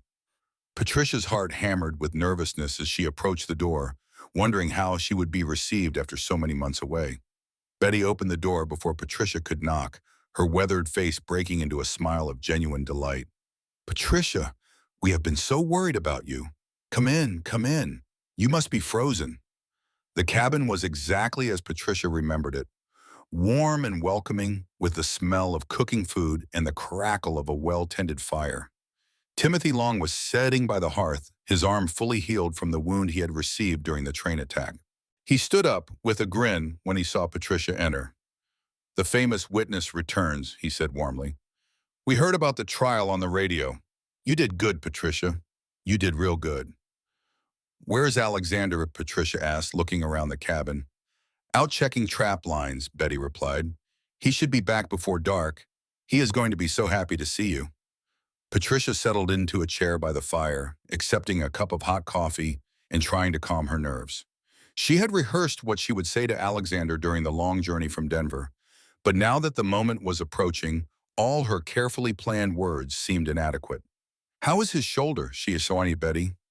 "Healed completely," Betty replied, "though he favors it a bit when the weather is cold. He has been worried about you, asking every traveler who passed through for news about the trial." The knowledge that Alexander had been thinking about her during their separation filled Patricia with warmth. She had wondered if their connection had been real or simply a product of shared danger in extreme circumstances. But his continued concern suggested that his feelings were genuine and lasting. As the afternoon wore on, other members of Alexander's community stopped by the cabin to welcome Patricia back. Jacob Stewart arrived with a fresh killed deer, Gary Powell came by to report on security patrols, and Jeffrey Green brought news from the outside world. All of them greeted Patricia with warmth and respect, treating her as a valued member of their group rather than an outsider seeking acceptance. Quote 927, Jeffrey told her. Quote 987. Patricia felt embarrassed by the attention, but also proud of what she had accomplished. She had stood up to powerful enemies and emerged victorious, proving to herself and others that she was capable of more than anyone had ever imagined. As the sun began to set behind the mountain peaks, Patricia heard the sound of boots on the cabin steps. Her heart leaped as the door opened to reveal Alexander, looking older and more weathered than she remembered, but with the same steady strength that had drawn her to him from the beginning. He stopped in the doorway when he saw her, his expression cycling through surprise, joy, and something deeper that made Patricia's breath catch in her throat. For a long moment, they simply looked at each other across the crowded cabin, while the other occupants found excuses to give them privacy. "Patricia," Alexander said finally, his voice rough with emotion, "you came back." "I came home," she replied, standing up to face him. "If you will have me." Alexander crossed the room in 3 quick strides and gathered her into his arms, holding her with a gentleness that belied his obvious strength. Patricia felt tears of relief and joy streaming down her cheeks as she realized that she had indeed found her place in the world. "I was afraid I would never see you again," Alexander murmured against her hair. "When we heard about the trial, about the dangers you were facing, I wanted to come to Denver and bring you back myself." "I had to finish what we started," Patricia replied. "I had to make sure Blackwood paid for what he did." "And now it is finished?" "Now it is finished," Patricia confirmed, "and I am free to choose my own future." Alexander pulled back to look at her face, his eyes searching her expression. "What do you choose?" Patricia thought about all the paths that were open to her, all the possibilities that her newfound strength and confidence had created. She could return to conventional society, could use her fame to build a comfortable life in one of the growing Western cities. She could travel, could see the world beyond the mountains that had shaped her transformation. But as she looked into Alexander's eyes, she knew there was only one choice that mattered. Quote 941, she said simply. Quote 942. Alexander's smile transformed his entire face, making him look younger and happier than she had ever seen him. Are you certain? Life here is hard, isolated. You would be giving up many comforts and opportunities. I would be gaining something more valuable, Patricia replied. I would be gaining a life that has meaning, surrounded by people who understand what it means to fight for justice and protect those who cannot protect themselves. Then welcome home, Alexander said, and kissed her with a tenderness that spoke of promises made and futures shared. As winter deepened around them, Patricia settled into her new life with a contentment she had never imagined possible. She learned the skills necessary for mountain living, from preserving food to treating injuries to navigating the treacherous trails that connected their scattered community. Betty became both teacher and friend, sharing her knowledge of medicine and mountain lore with someone eager to learn. Patricia also discovered that her experiences during the trial had given her unique skills that were valuable to their community.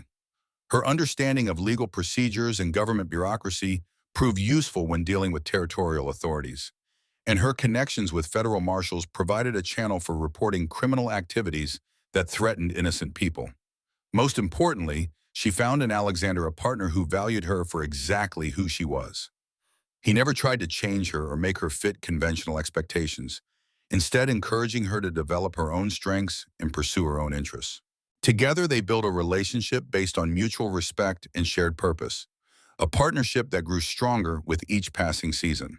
On a clear spring morning, as Patricia worked in the garden behind Betty's cabin, she paused to look out at the mountain peaks that surrounded their hidden valley.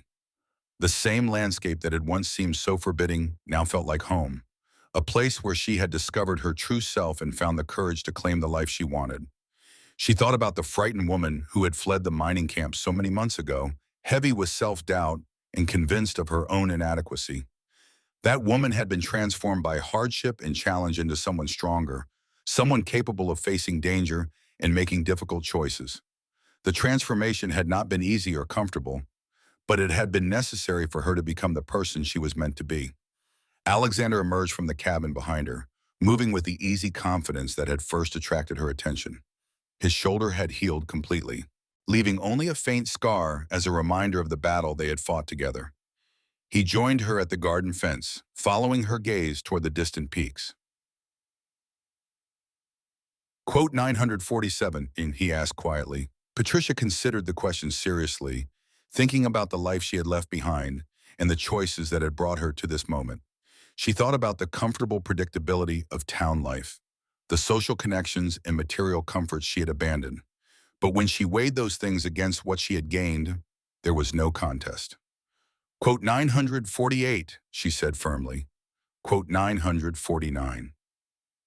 Alexander nodded, apparently satisfied with her answer. They stood together in comfortable silence, watching the morning light play across the mountain faces and listening to the sound of wind in the pine trees. It was a peaceful moment, but Patricia knew that their tranquil life could be interrupted at any time by the arrival of someone in need of help or protection. That knowledge did not trouble her as it once might have. She had learned that a meaningful life required risk and sacrifice, that safety and comfort were less important than purpose and connection. She was ready for whatever challenges might come, confident in her own strength and in the support of the community she had helped to build. Quote 950. Alexander said, taking her hand and leading her towards a path that wound higher up the mountainside. They climbed it for about an hour, following a trail that Patricia had never seen before. The path was well-maintained but cleverly concealed, invisible to anyone who did not know exactly where to look. As they climbed higher, Patricia began to hear the sound of voices and activity coming from somewhere ahead. The trail emerged into a hidden meadow where Patricia was amazed to discover a thriving settlement. There were perhaps 20 buildings scattered around the clearing, from simple cabins to larger structures that appeared to serve community functions. Gardens and livestock pens were laid out with careful planning, and she could see people working at various tasks throughout the area. Patricia asked in wonder. Quote 952, Alexander replied. Quote 953. Patricia looked around the settlement with growing amazement. She had known that Alexander and his allies were more than just a loose collection of mountain men, But she had not realized the scope of what they had created. This was a complete society, self-sufficient and carefully organized, hidden away from the hostile forces that dominated the outside world. She asked. Alexander replied. As they walked through the settlement, Patricia was introduced to people she had never met, but who clearly knew her by reputation.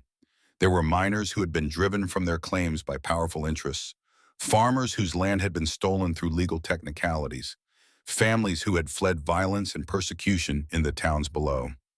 All of them had found refuge and purpose in this hidden community. Alexander explained. Patricia understood the caution. This settlement represented years of careful planning and hard work, a precious refuge that could be destroyed if its location became known to hostile forces. The people who lived here had trusted Alexander's judgment about her character and loyalty, and she felt the weight of that trust.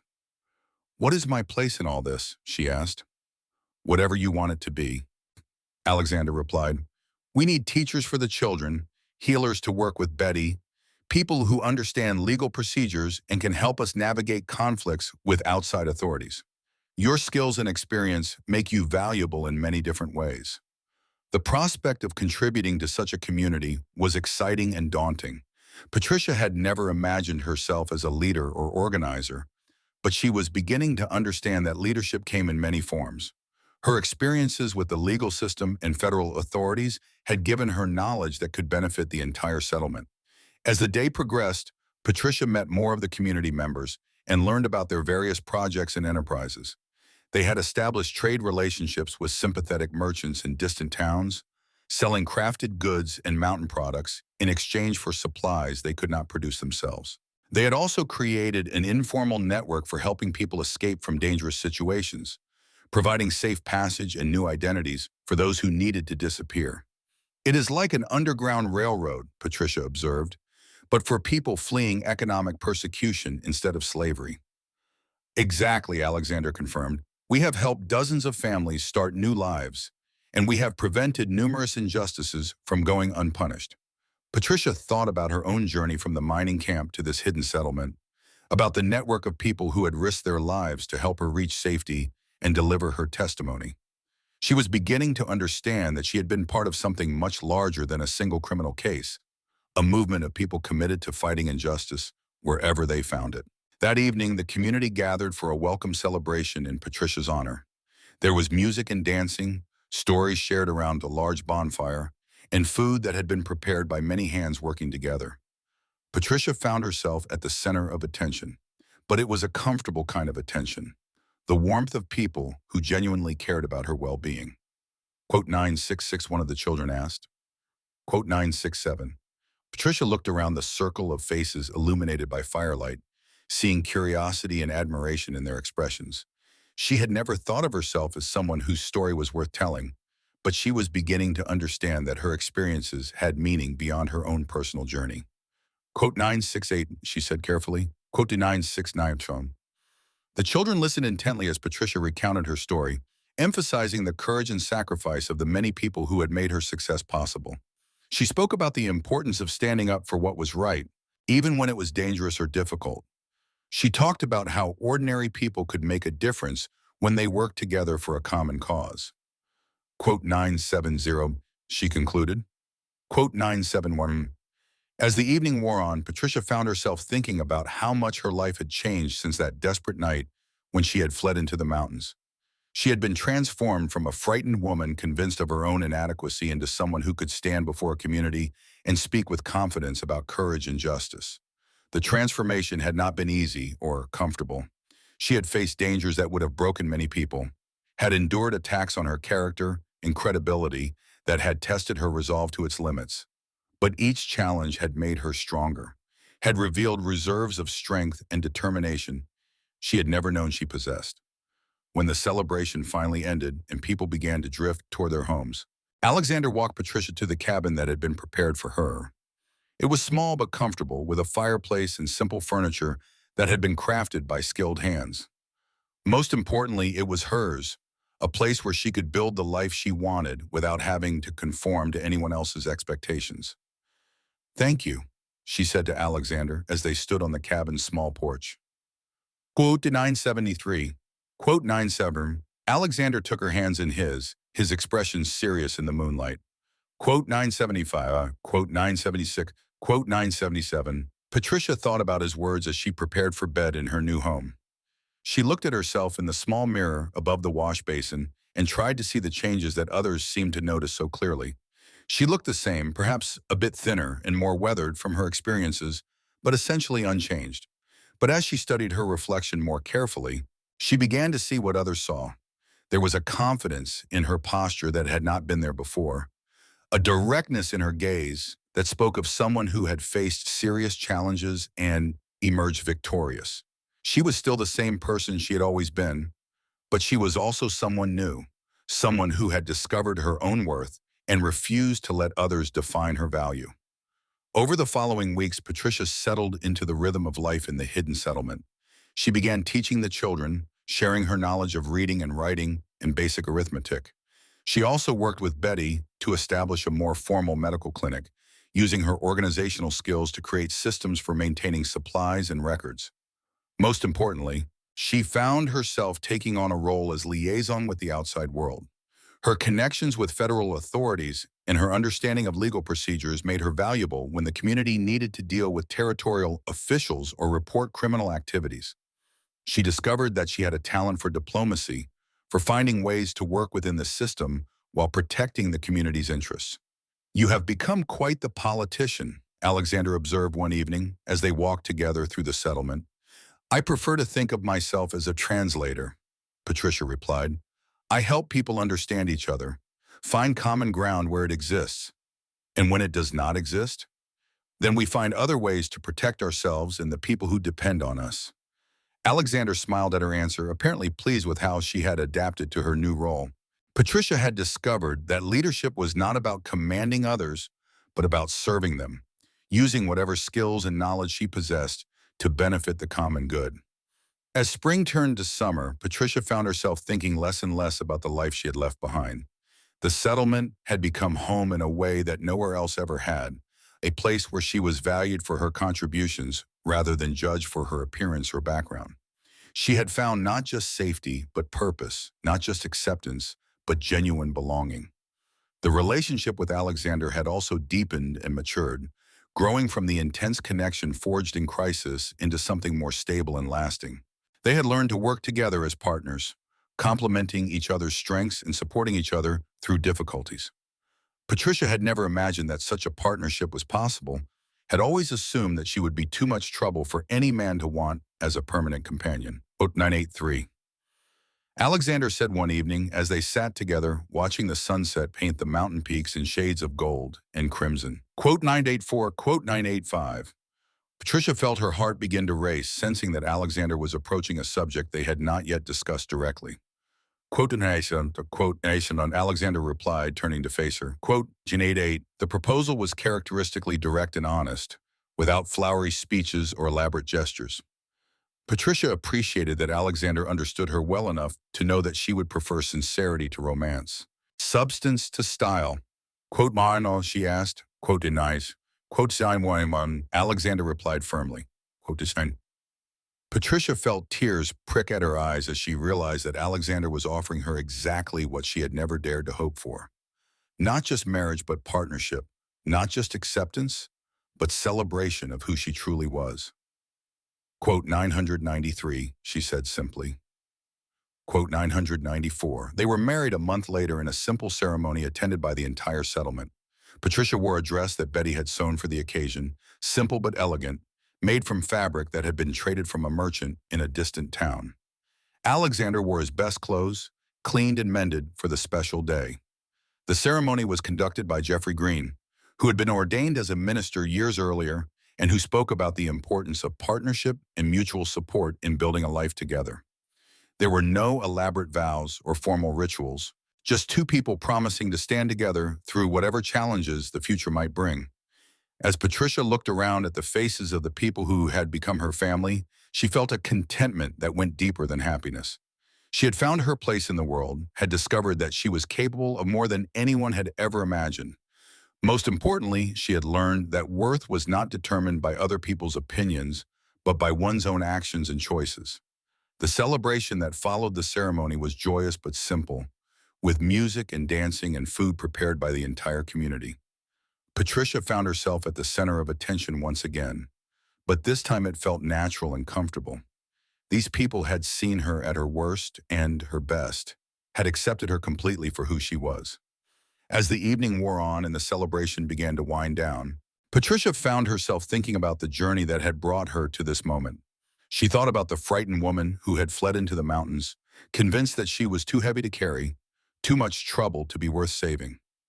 That woman had been transformed by love and challenge into someone strong enough to carry others, someone whose life had meaning and purpose. October 995. Alexander asked it, echoing the question he had posed months earlier. Patricia looked around at the settlement that had become her home, at the people who had become her family, at the man who had seen her worth when she could not see it herself. She thought about all the paths she had not taken, all the conventional choices she had rejected in favor of this unconventional life. Quote 996, she said with complete certainty. Quoted 997. As they walked together toward their new home, Patricia reflected on the words that had once seemed so impossible to believe. Alexander had told her she was light as a feather when she felt heavy with self-doubt and inadequacy. He had seen strength where she saw only weakness, courage where she saw only fear. Now she understood that he had been right all along. The weight she had carried was not physical but emotional, the burden of other people's expectations and her own self-criticism. Once she had learned to set down that burden, to value herself as others valued her, she had indeed become light as a feather. The mountain wind whispered through the pine trees as they walked, carrying with it the promise of seasons to come and challenges yet to be faced. Patricia knew that life in this hidden settlement would not always be easy, that there would be difficulties and dangers ahead. But she also knew that she was ready for whatever might come, strengthened by love and purpose and the knowledge that she had found her true home. In the distance, a wolf howled its lonely song to the moon, and Patricia smiled at the sound. Once that cry would have filled her with fear and loneliness. Now it sounded like a celebration, a wild acknowledgement of the freedom that came with choosing one's own path and refusing to be defined by anyone else's limitations. She was no longer the woman who had sobbed that she was too heavy to carry. She had become someone who could carry others, someone whose strength came not from her body, but from her spirit. And in Alexander's arms, surrounded by the community they would build together, she was indeed as light as a feather, lifted by love and purpose toward a future bright with possibility. The stars wheeled overhead in their ancient patterns, indifferent to human struggles, but somehow comforting in their constancy. Patricia looked up at them and felt a deep peace settle over her, the peace that comes from knowing one's place in the world and being content with the choices that had led to that place. Tomorrow would bring new challenges and new opportunities to serve others, new chances to prove that ordinary people could accomplish extraordinary things when they found the courage to stand up for what was right. But tonight, walking hand in hand with the man who had helped her discover her own worth, Patricia was simply grateful for the journey that had transformed her from a burden into a blessing, from someone too heavy to carry into someone light enough to soar.